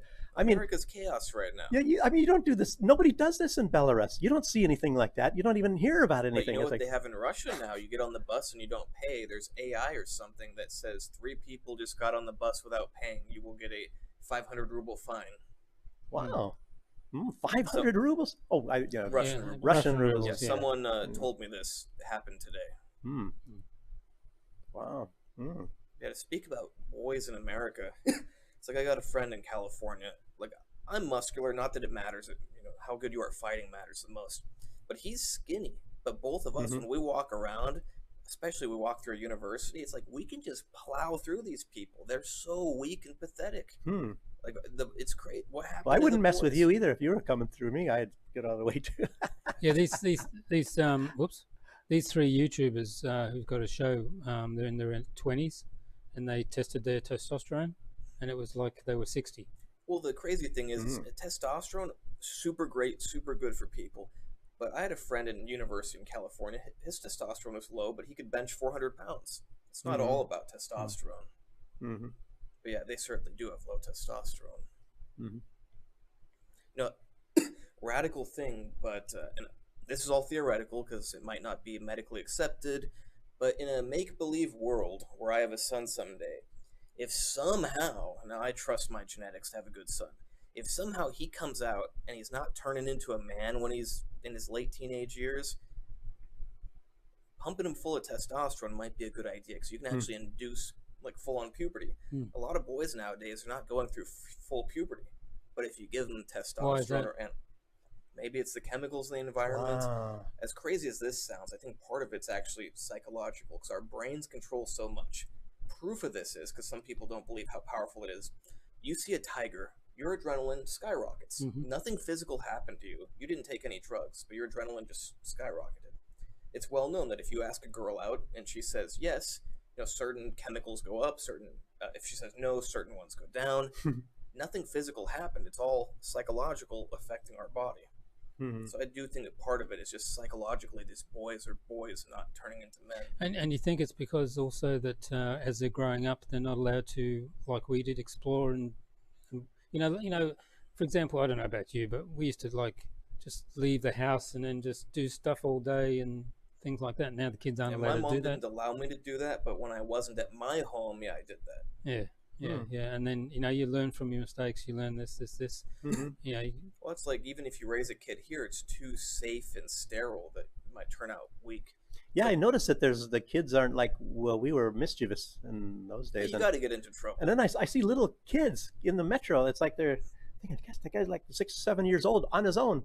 And, think you know, that's nobody's awesome. going to, yeah, I like it. But I'm sitting there thinking, you know, in the States, I mean, the kid would get abducted or who knows what, you know. but we used to do that when we were growing up. I mean, everybody used to do that. Then you start having these helicopter parents. You could do this, you could do that. And make Now, sure nothing goes wrong. I watch these shows. I don't know if this is any basis of reality or not, but you know, whenever you watch some movies now and made in maybe the last 10, 15 years, I don't know, in the United States, and it's like the parents are always giving the kids a ride to school. And it's like Leave It to Beaver. I think he used to walk to school, and Beaver and Wally, you know, back in my day. And but you know, you're always, you know, and the kid is, oh mom, don't come with me when I go on, just get out, you know, and they get out, but they give them a ride to school. I don't even know, there's, you know, but I know Kamala Harris says, yes, there is yellow school buses, but I don't know. Maybe it's just that, you know, I know Forrest Gump, I think he went on the bus. Seat's taken. This seat's taken. But anyway, I don't know. It's just, like I'm saying, all these movies, the parents are always taking their kids to school. Helicopter parents. That's what we call helicopter parents, huh? Okay. Always there doing stuff with them. Anyway, oops. Next video. What's Boris up to? So Boris Johnson, he's talking about how Ukraine is so successful right now. So he would have been getting a hard on about this, huh? I guess he forgot to clean the lens on his cell phone camera. He's such a dick. Incredible counterpunch in the Kursk region. The Yeah, what a Ukrainians dick. have shown once again how grievously we underestimated them throughout this conflict, this war to expel Putin from Ukraine. And so now, by all that's holy, is the moment for us in the West to give them the permission More weapons to too. use the weaponry that we're already giving them. I don't know. You know, they got some Storm Shadow and all that sort of thing, but they're very expensive. And I'm kind of thinking, well, they don't really have so many anymore. They probably used them all. And it's not like that and they're probably getting them to them right now, you know, and maybe even in the last couple days or something, giving them more and more of these things. But I don't know. If they have them, I think Ukraine would be using them on Russia and have, you know, in Crimea, I guess they have a lot of attacks on the Crimea lately. And I don't know, 12 drones they shot down, I guess, just yesterday. And supposedly we shot down 2 over our Belarus-Ukrainian border. Yeah. Oh, A yeah. week ago. Yeah, man, jeez. And then did you guys ever hear anything more about that? I think it was a single drone that came over from Lithuania a few months back. Yeah, heard about Did that you hear one. any details on that? Did I hear about that one? I don't remember hearing about it. They arrested a guy 2 days ago or 3 days ago in Grodno. He was flying his drone around for fun. Well, they were filming a movie in the center on last week. I don't know, a few days ago, sometime last week. And the film crew's flying around a drone. So 2 police came up to them and they checked all their papers. And everything. Yeah. The law is here at the moment is you're not allowed to have them. That's why I removed mine from the country, so they're stored outside the country, unless you're a business. All right, then you can have them. Any business? Any business, for some reason, any business. Yeah. Oh, And then anytime you want to fly them, one, you've got to do a course first to get a license. It's like a lot of places. And then anytime you want to fly them, you've got to put in a flight path, you know, what time, and all that sort of thing. Because, you know, what most people don't think, you know, like you go out in somewhere and you start flying it, no one knows because you're under a tree. But there's software now that just directs exactly where the person is and where the drone is. Yeah. You know, when I was in Latvia, I was flying, I went up, you know, straight up just to take some video and photos of the place. And within about 20 minutes, the police were there, the military police. And, you know, obviously we weren't supposed to fly there. But they had me flying all around the place. I said no. So they looked at the controller because the controller's got the map in it where you fly. And they could just see that I went straight up and stopped. And it's just, you know, turning around 360s. So they let me off. But their software had me flying over the presidential palace, all these other places across these ships, NATO ships. It's like, no, sorry. and they admitted it was actually faulty. Had you flying over there, or do you think they made it up? That's why they came. They said that's what it was doing, and I showed them, and they had a look, and they went, "Okay," and that was all right then. So that was that. Yeah, I thought they admitted that their software is faulty. No, I said your NATO is faulty. software sucks. Maybe there was a different drone. Maybe. Yeah. Maybe. Yeah. And think about that. Yeah, but there was other things here about that. Anyway, this Larry Johnson, the former CIA officer, on an online interview, I guess it was with that Stephen Gardner, he said the incursion by NATO, you know, he admits that it's NATO. NATO's incursion into that part of Russia is their hunger for Russian resources. He mentioned gold, uranium, oil, natural gas, aluminum, nitrogen, and more. And he said there's a longer list, but maybe that area is rich in those minerals as well. I didn't know there's oil and things like that there too. So they just saw a gap in the border. That's all, and that's just what they said. Just try to do that, and then try and put some pressure on the they, negotiations. They were training for like 7 months supposedly. Maybe they wanted to. Maybe story goes is they wanted to capture the power plant in Kiev, and then they had something then they had something to swap. We'll give you that back, and you give us back the Donbass and all that. Yeah, and they as if that was going to happen. They have that area that's has the meter of Gazprom, but the gas is still pumping through from Gazprom. But I guess maybe it's they don't have a way to like stop it or whatever. Maybe there's no stopping valve. I have no idea. This incursion's just wasted lots of men and lots of equipment. Yeah, simple as that. I think I wrote it down here too. How many men they said just this incursion alone into Kursk. Oh, it's 3,460 Ukraine soldiers that died, and they have numbers on how many of these people were like French, a lot of Polish, and They didn't mention any Americans, but of course that's the ones that they know of, and they have a. Didn't you show an Australian one today? I have some different things. I might have the numbers on there, but. No, I thought you had a video today where there's an Australian fighting. No, that's the one I sent you, and I was thinking, well, I won't put it up. I don't know if you want to put it up. What is he saying? Some cuss words in us. Yes, starts with C. Those Americans don't like that C word. You can't say that in Canada. Yeah. The woman's you can't like say hunting. that in Canada, as But on Rumble, Kevin Bloody okay? Wilson said. Yeah, I suppose you can say it. I mean, that's just normal. We can say it on YouTube. That's normal language in Maybe. Australia and in the UK. They just say it like it's like in Australia we go, "How you going?" Yep, yep, right? That's too friendly. Or Europe, yep. There's lots of ways of using it. Now, speaking of Ukraine stuff, the thing I think is the most evil is when you have these people trying to convince everyone that war is peace and peace is war, that we need to fight Russia to maintain peace, and that starting World War III is actually the most peaceful option to keep everyone safe. It's very 1984, isn't it? Yeah, and you got these idiots that are like, yeah, we need to start World War III to keep us all safe. World War III is the worst outcome. Yeah. Like, oh, well, that's going to be the last one. Let's start World War III to prevent Russia from taking Ukraine. Oh, yeah, what's worse, Russia, Ukraine, or World War III? Yeah, and the insane. third video that we have, that's a little bit on those lines too. It's the Doherty bomb there. This one? Yeah. Okay, let's go.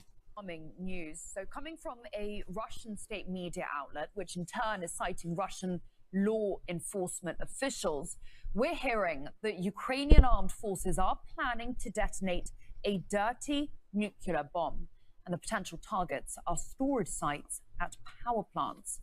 Well, to get a bit more on this, let's cross live now to RT correspondent Igor Zhdanov. I mean, Igor, I know that this is something that's literally emerged, well, really within the last sort of half an hour, 45 minutes.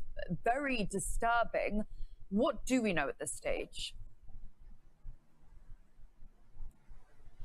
Well, basically, we know that various reports in various media outlets have emerged, citing anonymous sources within the Russian security bloc, purporting that indeed Kiev could be planning a dirty bomb attack against nuclear waste facilities of the Zaporozhye and the Kursk nuclear power plants. Indeed, some very concerning developments and some very concerning and indeed alarming news. Apparently, according to these reports, the Russian security bloc even knows the direct location of the special warheads that Kiev has prepared for this attack. And they do provide this location in the Dnipropetrovsk region of Ukraine. This is not the first time that Russia is warning and is ringing the alarm about the possibility of such nuclear provocation.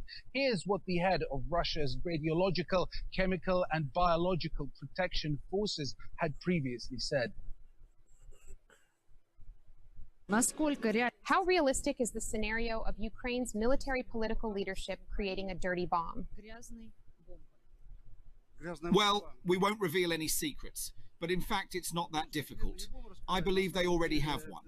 There have been instances of toxic substances being used that could only have been synthesized in the US, because no other industry is equipped to produce them. All our concerns have been formally submitted to the Organization for the Prohibition of Chemical Weapons. So far, there has been no reaction. Now, again, very, very concerning, and these reports come as the coordinator for the pro-Russian underground inside Ukraine has stepped forward with basically with a statement of his own. He says that plenty of Western journalists have arrived to the Sumy region and the Kherson region that part that is currently under the control of the Kiev forces. So they knew about he it. claims that could be to cover this provocation. Again, these are his words, and this is something that the head of the pro-Russian, or rather the coordinator for the pro-Russian underground in Ukraine, is saying.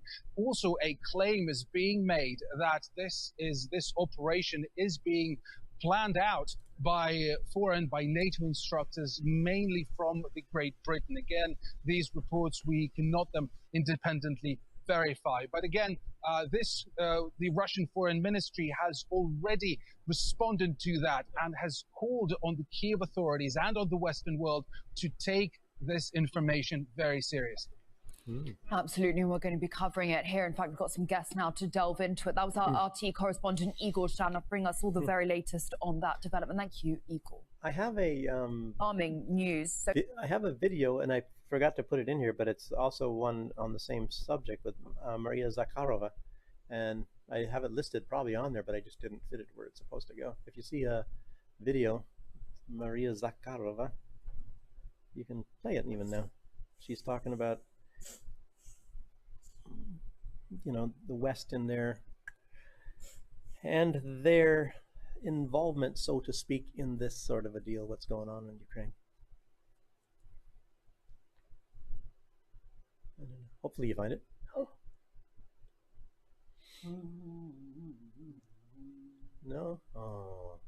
Well, anyway, in this video, a lot of what she's talking about is that the U.S. will not take responsibility for all of this stuff, you know, and then they use Russophobia, you know, to try to shift it onto Russia. Of course. You know, when it's actually their faults and the things that they start. Russia's fault. Yeah. Everything. Yeah. So it's just like all this stuff, like, oh, they do a provocation, and then, you know, they think that Russia is going to allow them to take all over Ukraine, you know, and all those people, they don't want to be part of Ukraine, and that Russia actually, you know, joined in to try to liberate, actually. Let's not mention the fact that Ukraine has to grab guys off the street who come kicking and screaming to get them to fight for them. Yeah. They're another willing volunteers, huh? Yeah. Jeez. It's like I saw this guy on YouTube going, and you notice when the Ukrainians go to Kursk, you don't see the Russians volunteering to fight them. But in Ukraine, they all volunteered to fight Russia. It's like, did they? Or did you have to grab them off the street? Yeah, and then how many of those ones in Kursk? Because there are a lot of mercenaries. A lot of them are Polish. I thought I even had something listing, but I saw that somewhere on how many of them that they knew of already. That were, and I guess I didn't write it in here. Maybe not. Kind of. But anyway, they knew, you know, how many of them were for Poland. I mean, that they knew so far. Is it this map? This map? Oh, it says. Is it map? No, that's just how many Ukrainians went to Belarus and how they went through. Like some through the Ukrainian, some through Poland, one through Lithuania, and then the ones on the top, I guess. You know, so how many have migrated here since the beginning of the war? Yeah, so it's 250,000 came here. Well, Lukashenko's been kidnapping all these people. Yeah. That's a joke, of course. Yeah. Do you guys know about the American who escaped to Belarus from Ukraine? January 6th guy? Yeah. Evan. Wait a minute. You guys ever met him?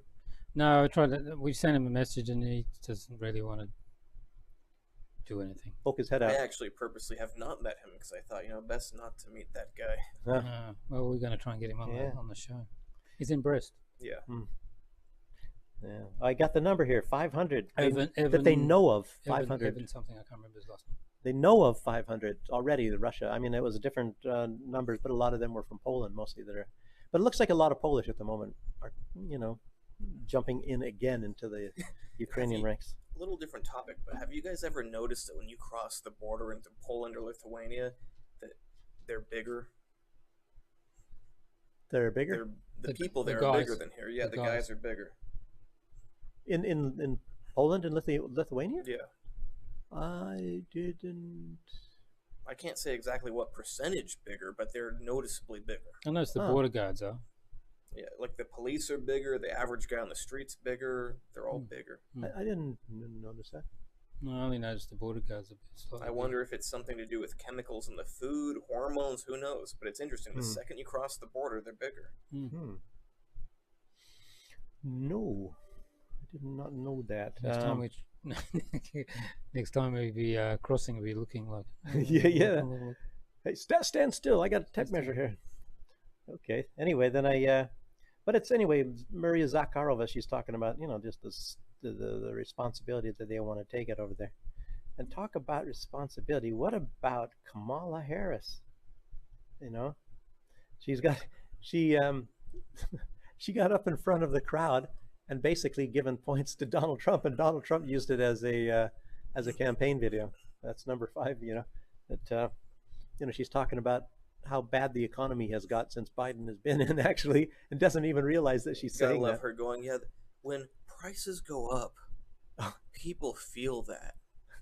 Things cost more. And they get expensive. Yes, she probably said that. Yeah, she's a strange lady. Yeah. Okay, let's listen to this. A loaf of bread costs 50% more today than it did before the pandemic. Ground beef is up almost 50%. I'm Donald Trump, and I approve this message. What does she think she's saying? It's like you were in office during that Yeah, time. yeah. She's pretending she doesn't. Yeah, boy. Yeah. Have you seen that other one of the AI one? Oh gosh, with Trump and her. Yeah. It doesn't look like her so much. It does look like Trump a lot, but they make her look more beautiful, I guess. I don't know, because she's not. Where is not this, so this one? great. Hang on. You actually are going to put that up? Yeah, of course.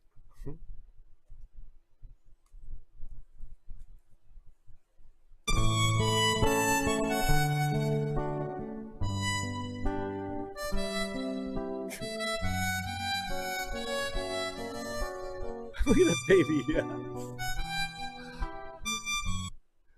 Gosh, it looks like AI generated. Of course. Yeah, little baby Donald. But it looks like he's not. Her genetics may not look like they're in. That's because he's got more powerful genetics. Yeah, yeah. He's got the best. His white blood cells also killed her cells. Yeah, exactly. Yeah. Oh, there's that other one. 5.1 is that.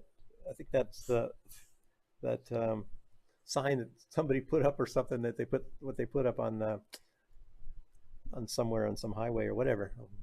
If you can find that.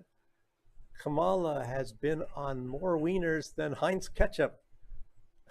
If you know the truth about Kamala, anyway. Yeah.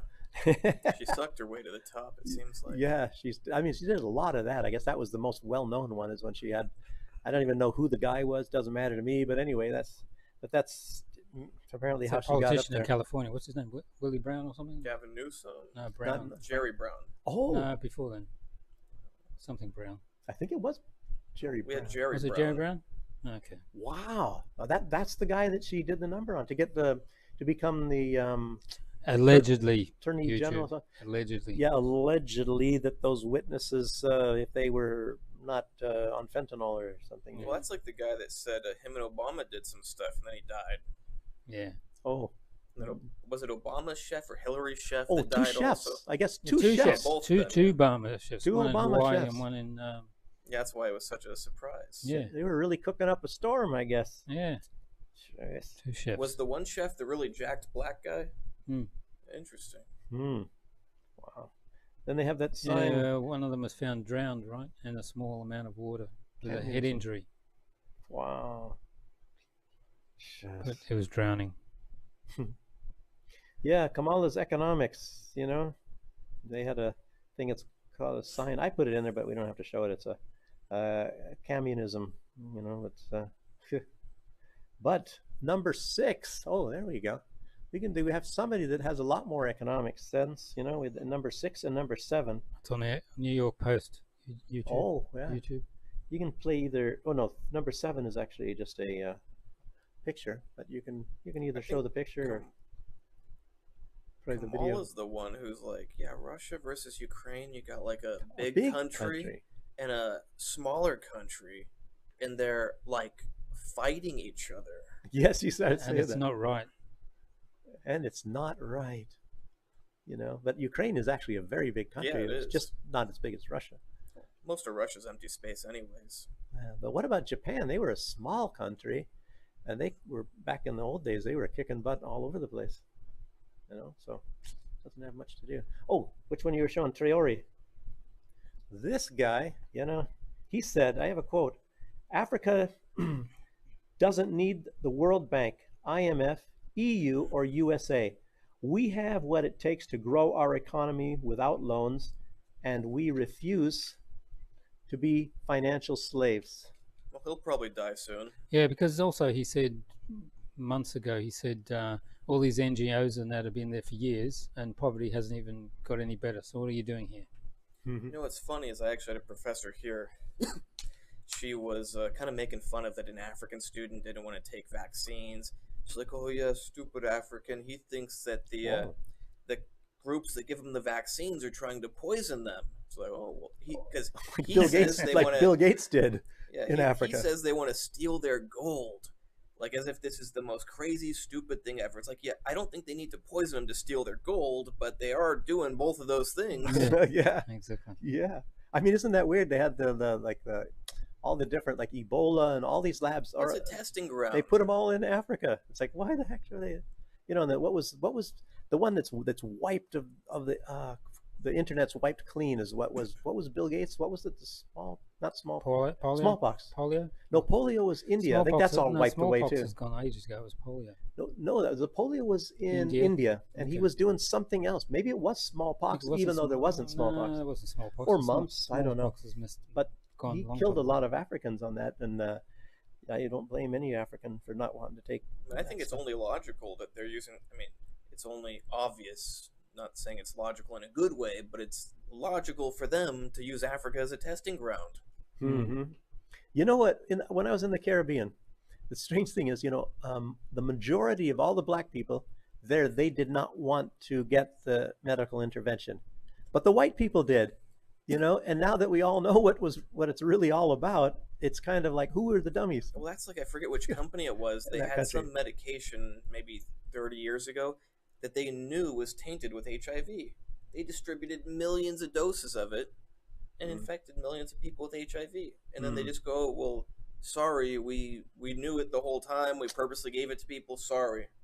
Oh, there's so many cases of things like that. I think even in the Caribbean and was it Puerto Rico and stuff, they were doing stuff to a lot of people. That's a horrible crime. You're condemning like 1 million people to death, but you just get to say sorry and, just keep on doing business like usual. Like, whoops. Yeah, whoops. Oh, sorry about that. Yeah. And they admit that they knew it when they supplied it. It's not like they found out later. Yeah. Like, they admit that we knew and we decided to give it to people. Yeah, there was a lot of times, I think, in history that they were purposely infecting people with that stuff. But I don't know. We can talk about that, just not the COVID part of it, huh? But the other vaccines in the past, maybe. But anyway, there's another guy, number 6. Listen, well, you have to read it. It's not subtitled. They don't, for some reason, do that in Belarus. But somebody put some subtitles there on number 6. And Lukashenko speaking, our man. Very true words. Better be there. Yeah. I'm getting there. Oh, you scared me. I thought, no. The era of the Western rule will be left in the past.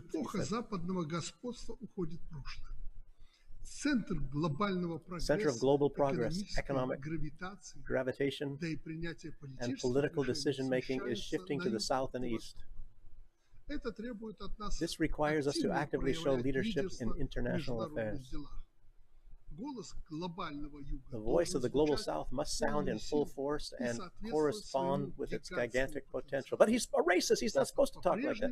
The West is still provoking conflicts which lead to the millions of refugees. And then cynically blames the global south and us in the migration crisis. Yeah. However, the real reason for that is their resource, whatever, they impose a system of unequal exchange on the developing countries. Mostly, I guess he was saying probably their thirst for the resources, and then it's just like look what France was doing to, was it Niger, the uranium? With the uranium, like paying them $35 a ton or something, and then selling it somewhere else for really hundreds. Huge money. Well, then the West starts wars all over the place, and that ruins countries. Yeah, and it's kind of like all this stuff that goes on. They bomb some place, and then they create refugees, and the refugees come to Europe or to U.S. or something like that. And then, like Donald Trump says, they're shithole countries. But why are they? Maybe because the U.S. is robbing them and bombing them. And and it looks like Africa, they might be. That'd be amazing if a lot of these countries in Africa wake up. Now, wouldn't that be something to see a huge change in Africa? It actually is things. Things are much better there than in days when I was a kid. Because it was. I remember even the times of was it Ethiopia and all of these like the droughts and people dying, and things like that for lack of water and stuff. But anyway, it's hopefully everything is getting much, much better down there. Something interesting about Lukashenko is Western media tries to make him out as some sort of buffoon, this moron. But he's intelligent. If you actually listen to full-form videos of him, he's intelligent. But of course, the West always cuts little pieces and bits. And... Well, it's even more than that. They also try and make him to be some sort of warmonger. Oh yeah, yeah. He's even the though opposite. He always wants peace. Yeah, that's what we say on the show, that if there's anybody that should get the peace prize, it should be Lukashenko. And they say, well, he's a dictator. He's been there for and he's like he's going to send troops across the border. It says, well, where's the trend that Lukashenko does that sort of thing? And it doesn't exist. And they try to say he's like Hitler. It's like he's actually the opposite of racist. Yeah. He loves China and all that sort of thing. What was I going to say? Yeah, he loves going to Africa, doing business there for the country. Yeah. I mean, he's accepting to all peoples everywhere. He always is. He doesn't ever say bad things, and not even about the people that are after him. Like even Duda, he doesn't say anything bad about the Polish or nothing. And I remember him giving some speech, and he said, they are not our enemies. I wasn't about Lithuania or Latvia and You were just saying they're letting tens of thousands of Ukrainians here. What's that? Tens of thousands of Ukrainians. Well, those ones that are lining up on the border, that force is. No, I'm talking about the ones that have come here to live. Oh yeah. Though I thought you talked about the 120,000 on the border. He's let heaps in. No, he's got the 200 and just think when those come marching through, they're going to be ending up killing some Ukrainian of the 250. But guess what? They don't care. The Ukrainians don't care if they're going to kill their own people. My wife has volunteered and helped Ukrainian kids from Donbass and Luhansk because they brought them here. Oh, I also found something in case one of us want to go down there. I found a way, and some like the people that I found. Is it a way that Belarus wouldn't want us to never return? No, it's actually through Christianity to go, and it's not like you're going to go preaching, but you're going to be helping, like maybe bringing things. Somebody had approached me and asked if I would maybe want to do it. To come back here. What do you mean? Because if you go to Ukraine, it doesn't seem like very clear what side you're on. Oh, it's going to be on the Donbass area where the Russians are at. Yeah, as long as we're going with the Russians. Well, the only thing that I would maybe be concerned about is if, for example, in your case, you have a U.S. passport, and if they put a stamp in your passport that you went to the Donbass, that's a no-no, because that's what they asked me when I went into Lithuania. Yeah, but wouldn't you get a Russian? Wouldn't you get a Russian stamp? Latvia. Because it's Russia now. Well, I think it's actually like independent, or is it fully Russian now? Yeah, as long as it doesn't say Russian. where it's at. Oh yeah, I forgot. Like a year ago, he signed those two papers. Yeah, it's Russian. It's Russian. If it doesn't say where it's at, maybe they can look in there and they can tell. I don't know where the stamp is from. Yeah, but you wouldn't go.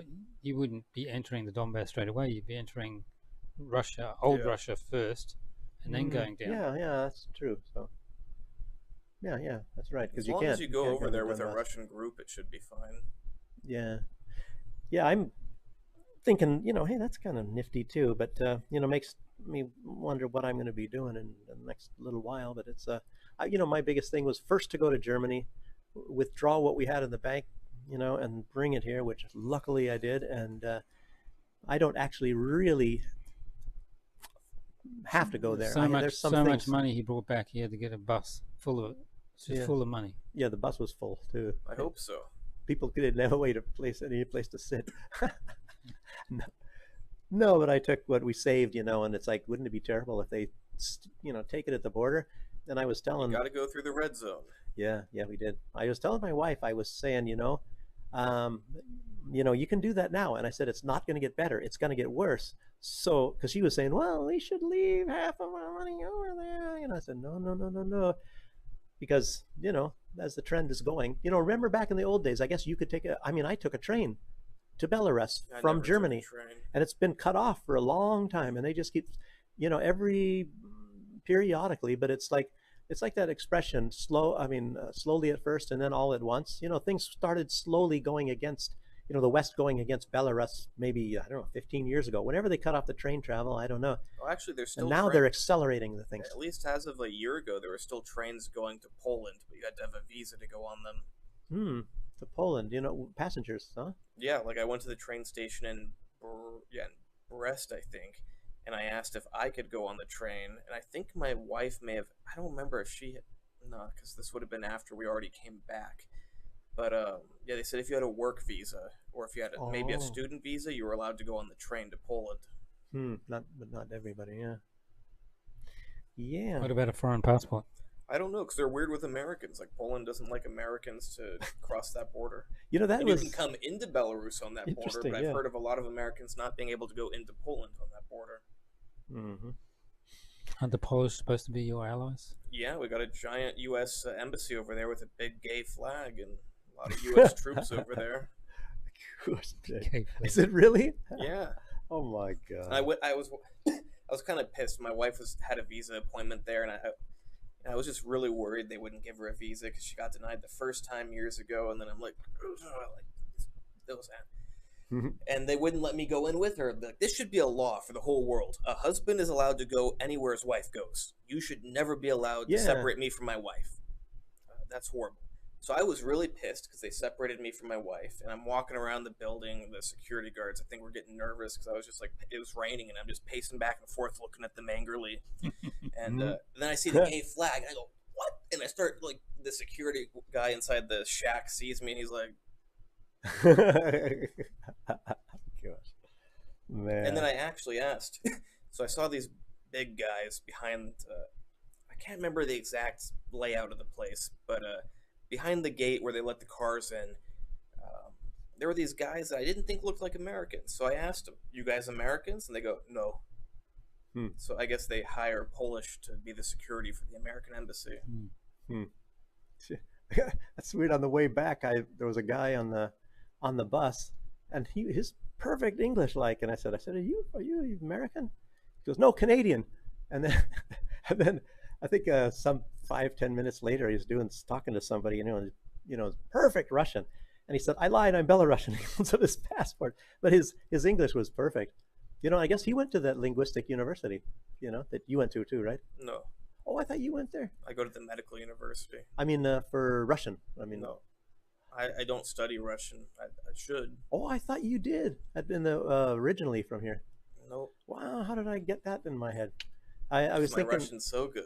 Yeah, is it that good? It's not that. It's good enough, but I wish it was a lot better. Yeah. Well, I tell you what, I need to, because I was learning it and I was doing pretty good if I could have kept going, but the teacher got sick, and then my wife and I speak only English all the time. That's like me and my wife.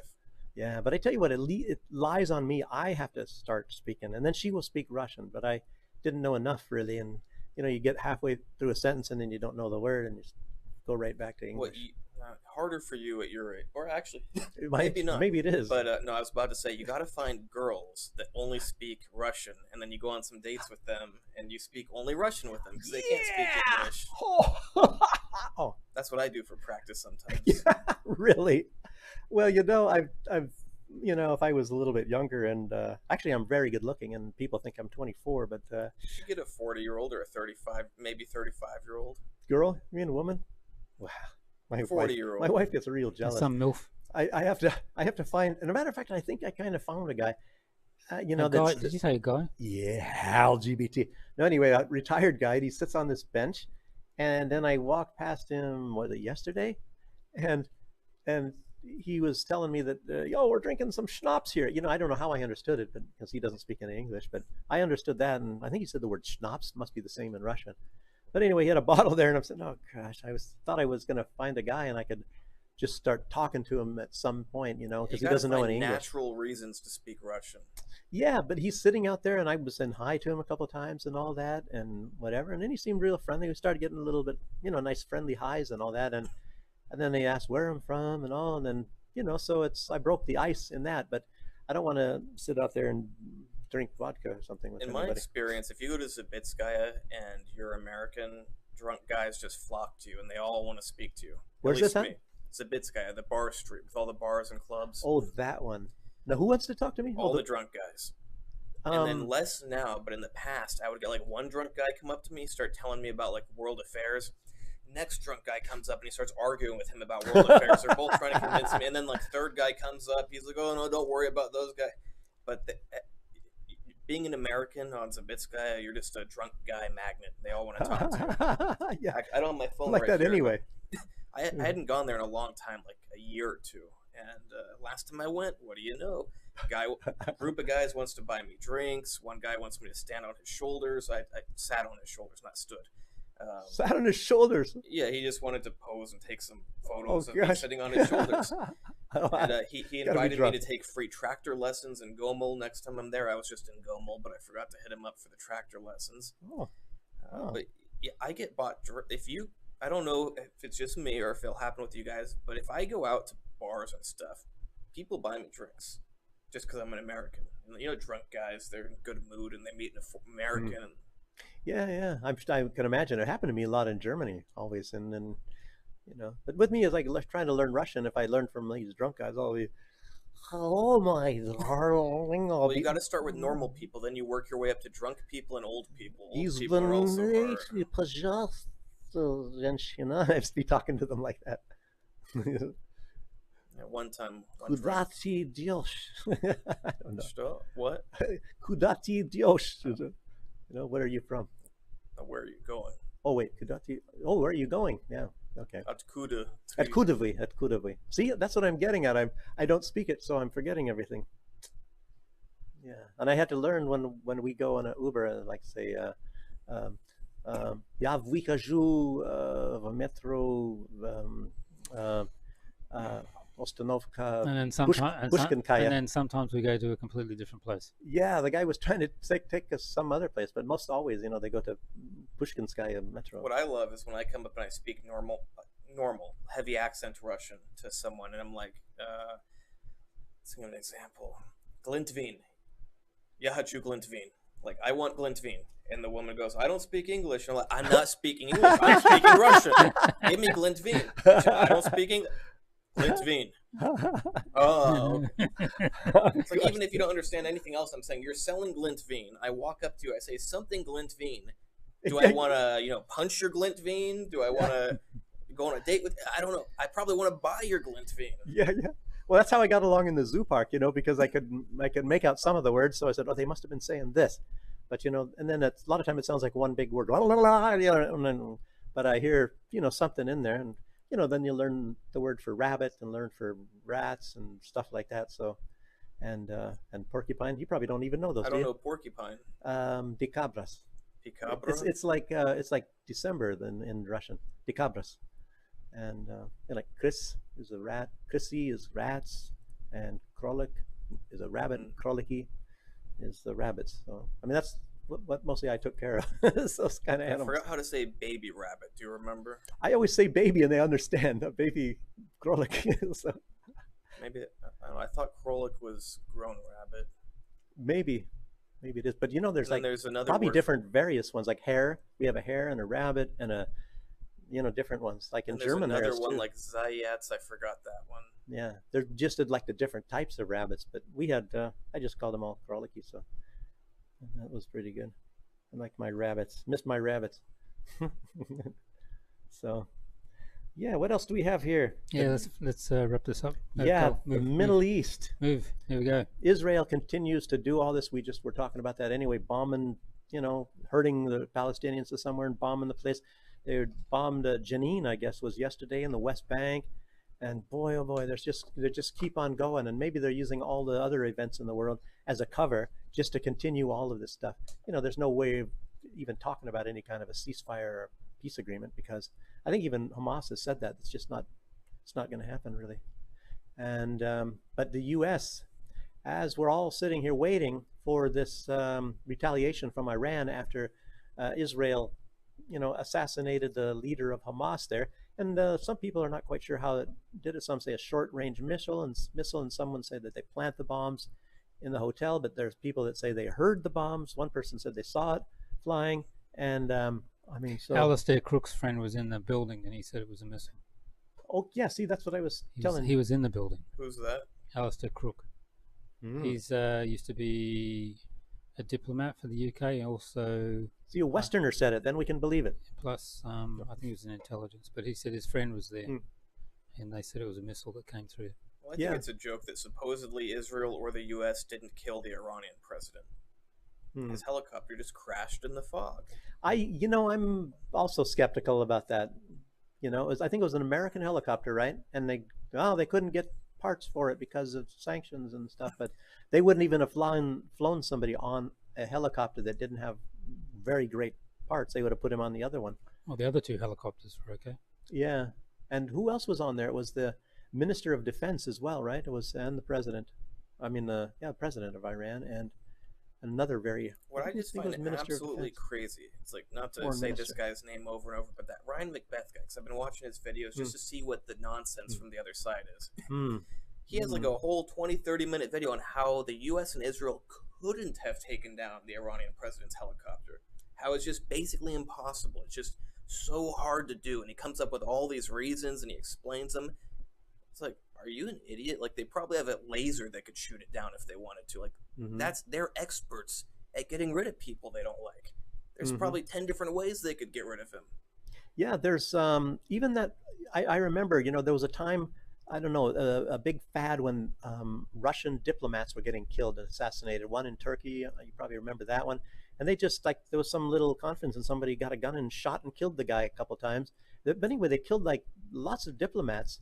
And also at that time, that an airplane carrying the Russian military band or something, the most famous one, that does Kalinka, Kalinka. Yeah, that one, was flying and it just left Sochi, and then, that like blew up or something like that, or fell out of the sky or something. And I don't even buy that. I think a lot of time that even Putin knows, I think, or suspects at least, but he can't say anything, because if they have any evidence and they present it, then the Russian people are going to demand that he attacks America. So, and that would be, very bad as well. So he maybe is sitting back and waiting for, I think he was like waiting for the economic revenge, because everybody knows that this is going to be happening. I think he's just waiting for the U.S. to collapse. Yeah, that's what I'm saying. The economic collapse because of, their mismanagement of having the world's reserve currency. Yes, and okay, let's get on to the monkeypox itself. Oh, what about you said the U.S. Navy, and you had that one. Yeah, you had that up there, and it was they have one third of the Navy of the U.S. Navy is in the Middle East, there to protect Israel. It's incredible. 1/3.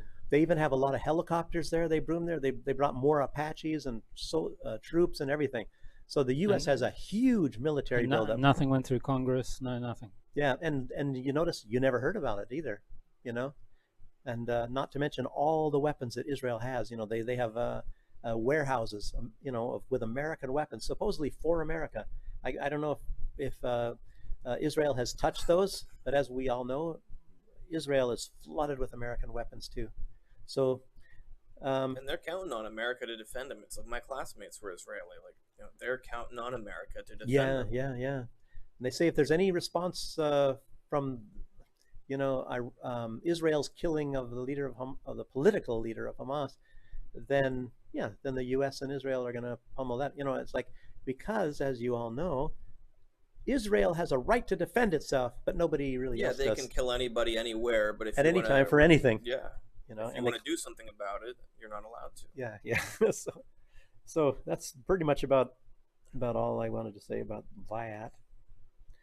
So it's going to be unless we want to say that's going to be the axis of resistance, Yemen and Iran and whoever else, Lebanon, maybe Russia will join. But I'll tell you what, I think what they're doing, why they're sending all these ships and all this stuff, is so that Russia stays out, because they have a defense pact with Iran.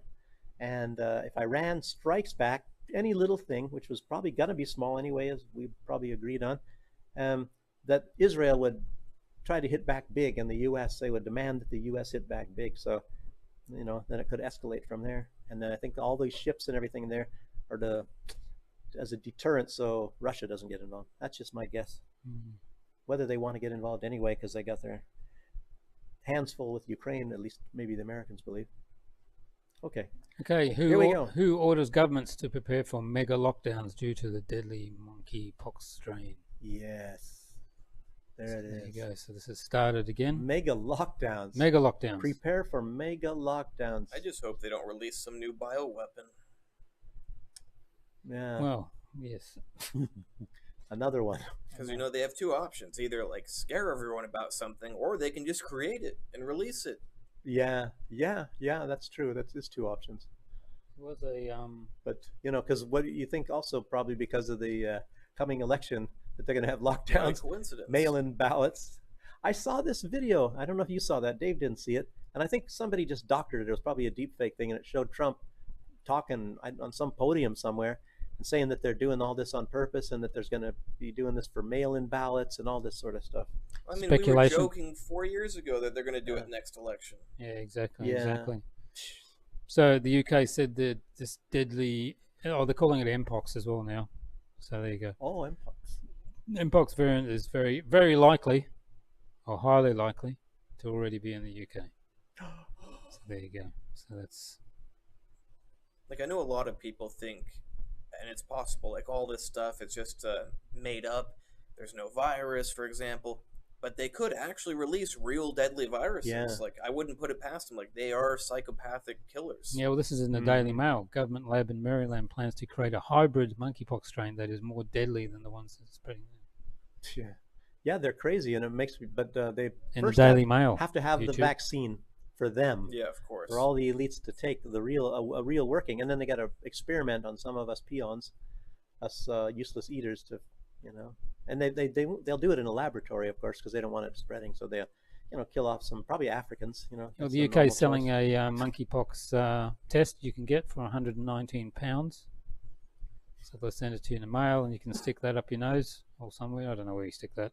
And who knows, that could have monkeypox in it or something else. Yeah, there you Exactly. go. And then you send off this file with the Q-tip. or However, if you order now, you can get some Ginsu knives as well. yeah, exactly. Oh, if you get a vaccine, you can get a free Big Mac or a free Krispy Kreme's donut. Yeah, Incredible. Yeah, Wow. exactly. Jeez. And Oh, we have that video. You can play that then. And this is in Omaha, Nebraska, where they're all lining up to get the vaccine for the monkeypox. Look at that. You got to be a little bit nervous when you realize that we have really good AI now, probably better than the public stuff. Once they have good enough AI and good enough humanoid robots and they can put them together, they don't need us. Yeah. I think that's what their Well, that- World Economic. What's that guy? Yeah, Harari? that's WF says that. Yeah, that's what their goal is. And they said all these people, useless eaters, will be Yeah. just on playing games and on drugs. Unless they decide we're so To get rid of useless they us. can just kill us, yeah. Soylent Green is what we'll be. Yeah. I mean, the worst case scenario is they just sterilize everybody. I mean, the best case scenario is they just sterilize everyone. Worst case is they decide to exterminate us. Yeah. That's a good one. They want to. You don't have to reduce- hurt anybody. Just one generation later, there's no reproduction. Nobody around. Yeah, true. So anyway. Okay. It wouldn't be that hard to sterilize people, actually. You could make a virus that would sterilize everybody. Yeah. And I don't know if you heard about this before, but it was like these strains of corn, like even like cornflakes.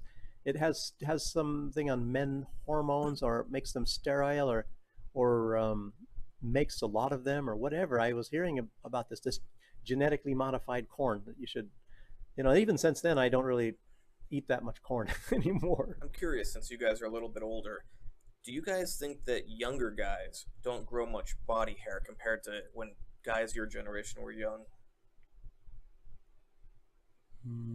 Yes, I Yeah, think that's so. true. That's true. Yeah, now you mention it. Yeah. I never thought about it either, but all the young people. Because the men have got girly bodies now. Yeah. Yeah, that's true. All the hormones, girl hormones. I'm wondering if corn or something has something. Well, there'll probably be the food. hormones in the food, probably. Wow. Estrogen. Yeah, they're not developing like men. Holy smokes! Yeah. Oh gosh. Okay, so what do you think about this, the monkey virus, without upsetting YouTube? Oh, yeah. We were on Rumble only. No, we're still on both. We're just going to take a punt. Take a punt? Yeah, take a little, poke the bear a little bit. No. Well, we haven't said anything that's in the mainstream news. I don't know, considering how you have to get it, but you remember they started out very similar, the AIDS thing, you have to, bunka from the, in the Rock Hudson jeans and stuff like that of the old days.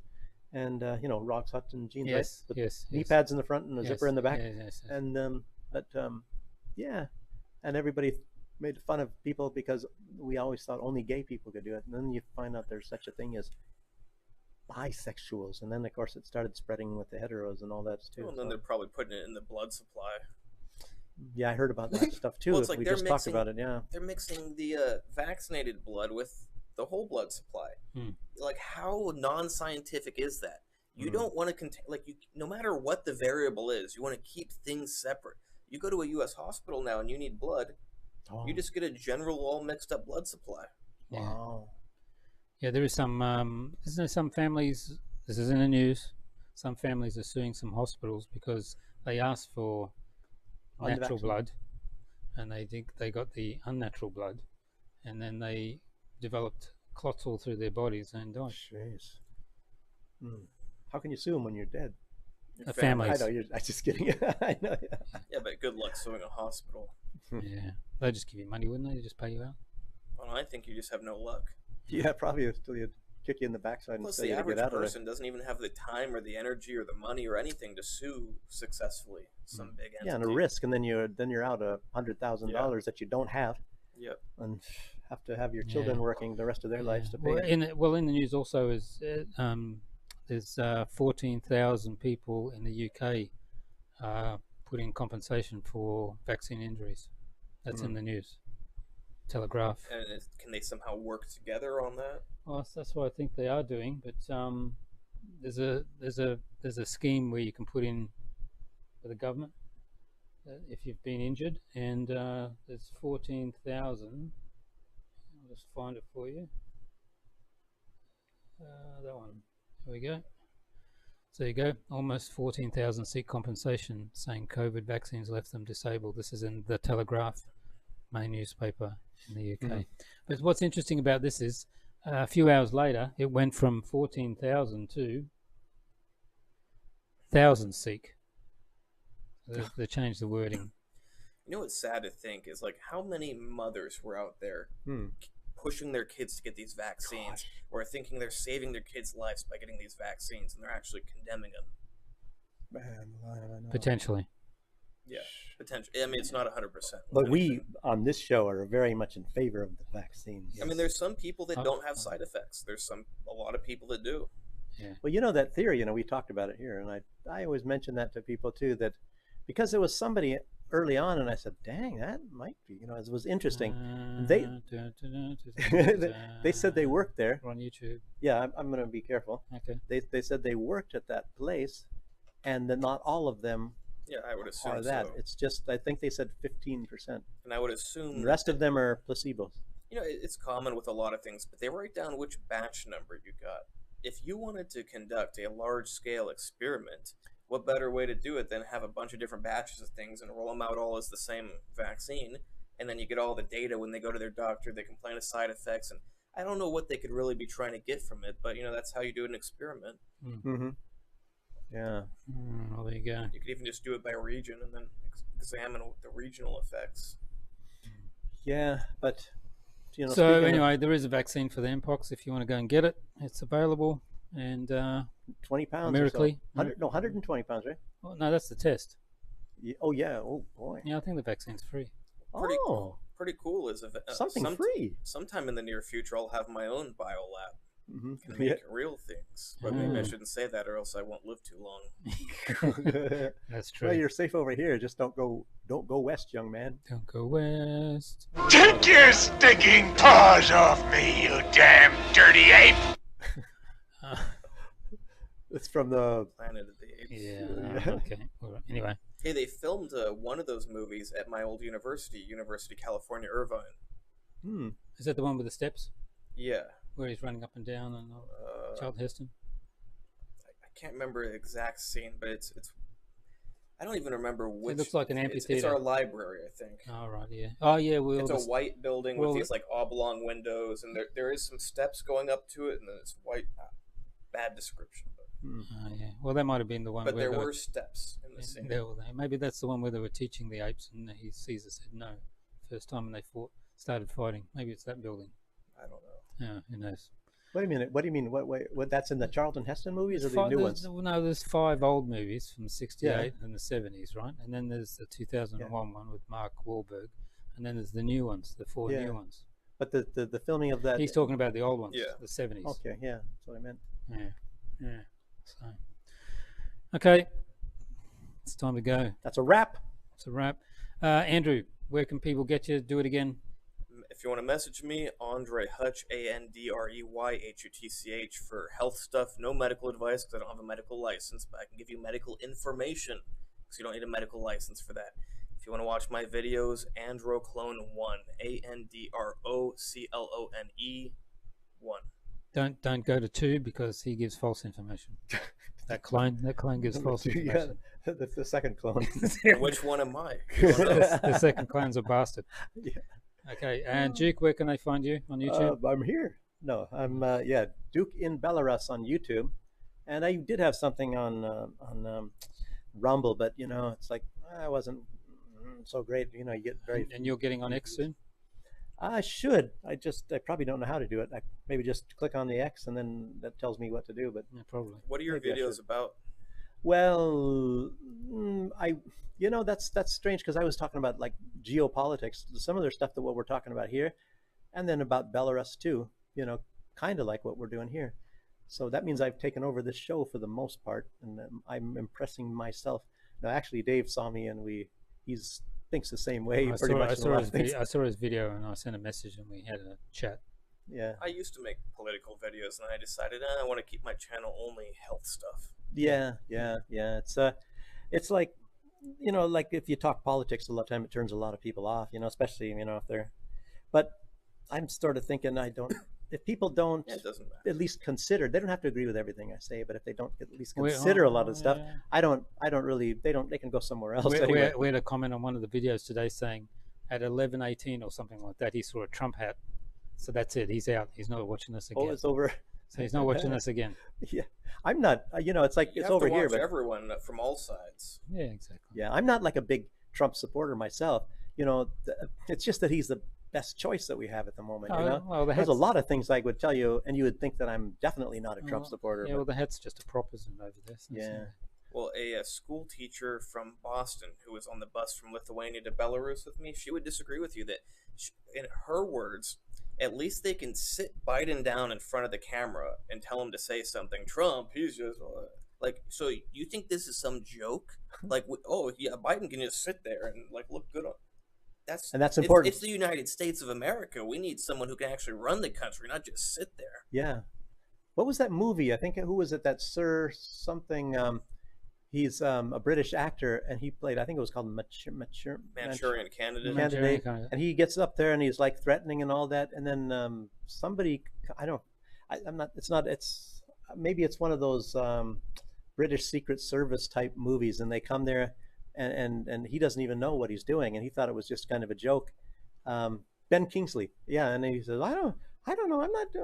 And he was, because a lot of women around him, they were paying him to do it, and they were thinking he was actually some kind of a terrorist, and he wasn't. But it's kind of like a lot of the politicians today, like Biden. Obviously Biden doesn't run the country. Yeah. There's no way. And Kamala Harris, I think they just get her to be similar to Biden because she's a patsy and she'll. They got to pick some useful idiots. Yeah, exactly. That's it. Also, shout out to Rolf and his brother for moderating the chat in Rumble and in YouTube for us. Thank you very much. Yeah. And we'll see everybody on 71 on Wednesday. You going to be here Wednesday? I think so. Yeah, just tomorrow I'm going. You got injured today. You might be bed struck. Yeah, I should show everybody. Look at that. That man.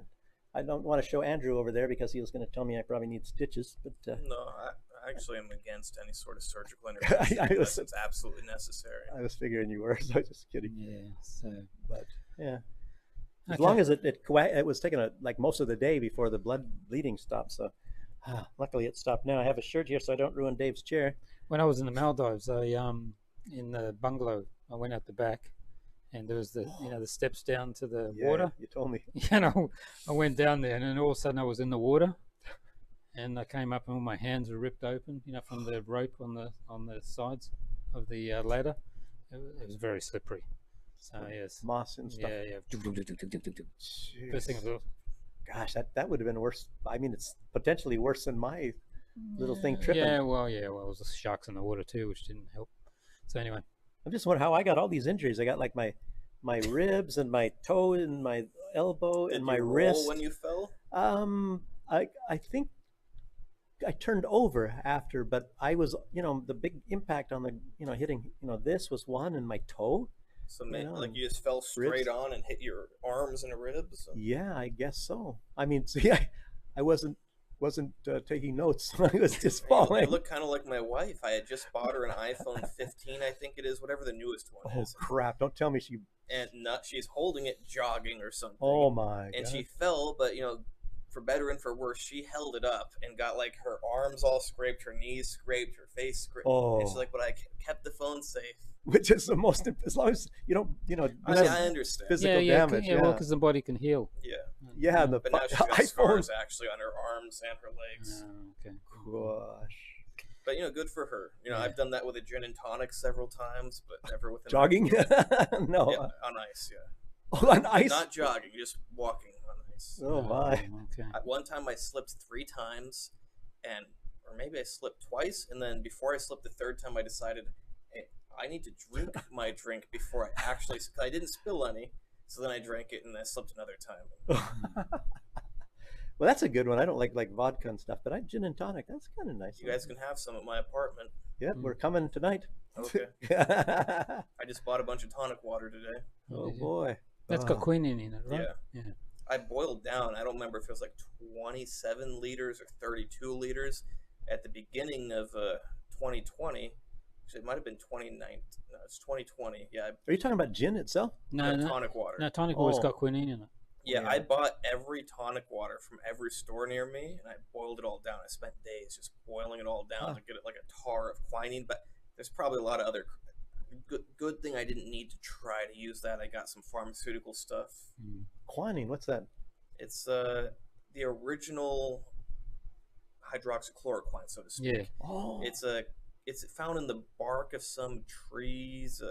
Yeah, it's a common tree, but the British discovered that it was against malaria. Yeah, and then because it tasted horrible, they decided to make a tonic water out of it. That's essentially how it was. I didn't know that. Yeah. So gin and tonic's a medical drink. Yeah.